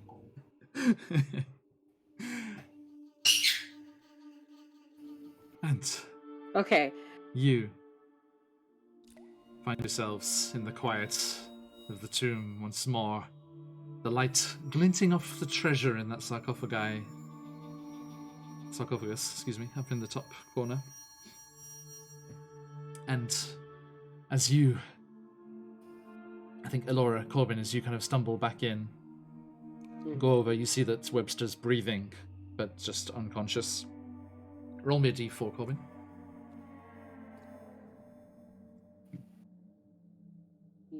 D4. Okay, so they're unconscious for 4 hours. Oh no, sorry, I was just saying the words D4 out loud. Well, I pushed the button and landed on a 2. That's a 1 finger. A 2. Okay, so it's 2 hours. Yeah, for And 2 hours. yeah, but I think you might be resting. So Yeah, dude. You might rest. Rest here with the Corbin's gonna go sarcophagus. look at the treasure in this sarcophagus. I don't care what it is. It's going in my pockets. are you checking the other ones too? Stupid thingy things. Checking all 4? Yeah, might as well. If 4 more of these things open up. No! Well, yes. Okay, well then let me finish here with the good news, the silver lining on this rather unpleasant combat that you've had here. And are you going to call your friends into the interior and take a long rest, or just a short rest? I have No, 2 because every men. time we're in, yeah, Right, only 2 HP, so we're gonna take some slep. yeah, right. Okay, so you kind of you draw your friends in, and you've been traveling for quite a long time through the Underdark before you arrived here. So you call your friends inside, and I think, do you return to that top room? The first big room Like a before we went down the safer steps. room. Yeah, and close Yeah. the door. Yeah. Okay. So if you return up to that top room, you put a couple of torches in those sconces, and everyone looks very worried as you all kind of look very gaunt and drawn as this life energy has been drawn off you. And you take a long rest. The good news about those Spectre life drain attacks is if they get you to 0, that is a permadeath. But on a long rest, your maximum HP is reset to normal. Yay! So I was wondering what it was going to take, since it didn't reset after you killed them. Right. So yes, you you take yourselves a long rest, and you can take the benefits of a long rest, reset your maximum HP, and during that time, Webster also comes back to consciousness. And what was the max HP? Put them back as well. 26. 26. Yeah. And Corbin, the silver lining on this rather traumatic experience is that you do a little bit of plundering of these sarcophagi, and you get yourself 2 gold bracelets, a non-magical ceremonial wand, a beautiful onyx ring, a silver necklace set with 2 azurites and a carnelian, and a ewer made of beaten gold, and a varnished yew with a golden scorpion-shaped handle walking stick. That's cool. Worth quite a lot of money. Probably In this before Corbin entirety. started digging into all of it, we did a detect magic, but Imrapri, welcome in. I'll give you a shout to the Discord. Here's later. hoping you can cast better than I can grab. Cast faster than I can grab. Well done, everyone. That was touch and go a little bit there. And a partridge in a pear tree. Yes, indeed, lazy. Okay. We're gonna have some stories for Poppy when they come back. And you, my friends, rest up there, and we shall leave you resting before you see what's beneath the sarcophagus and what lies into the south in that southern doorway, if you so choose. But for now, you are safe. For now, you are secure and rested. And we shall see what awaits you in the Underdark next time. A huge thank you to my players. Thank you for sticking around so long. Sorry, as I know it's very late for Elora and Corbin. Thank It you was so worth much. And we actually had like a proper length D&D session, not one of our little mini ones. Yeah. Thank you all so much. If you had And- cut battle in the middle of that fight, I would have fought you. I would have flown to Japan and fought you. We could have done a cool like fight in the grounds of a like shrine somewhere, like Shinto shrine. Okay. Thank you all so much for joining us, everybody, and I hope you had a good time. Thank you for all of the raids. So many fabulous raiders today. That was spectacular. A massive shout out to Guild Superior, Queen Shark, the Adventure Archive, Natural 20 Productions Official for all of those raids. Thank you so much. And thank you, Cos, for that cheer there as well. I hope you enjoyed yourselves. Do join us again next week as we, on Tuesday, will be back in Icewind Dale for Rime of the Frost Maiden, and then Thursday we will be back here in the Underdark, or Wednesday, depending where you are in the world. But we will also, what's happening?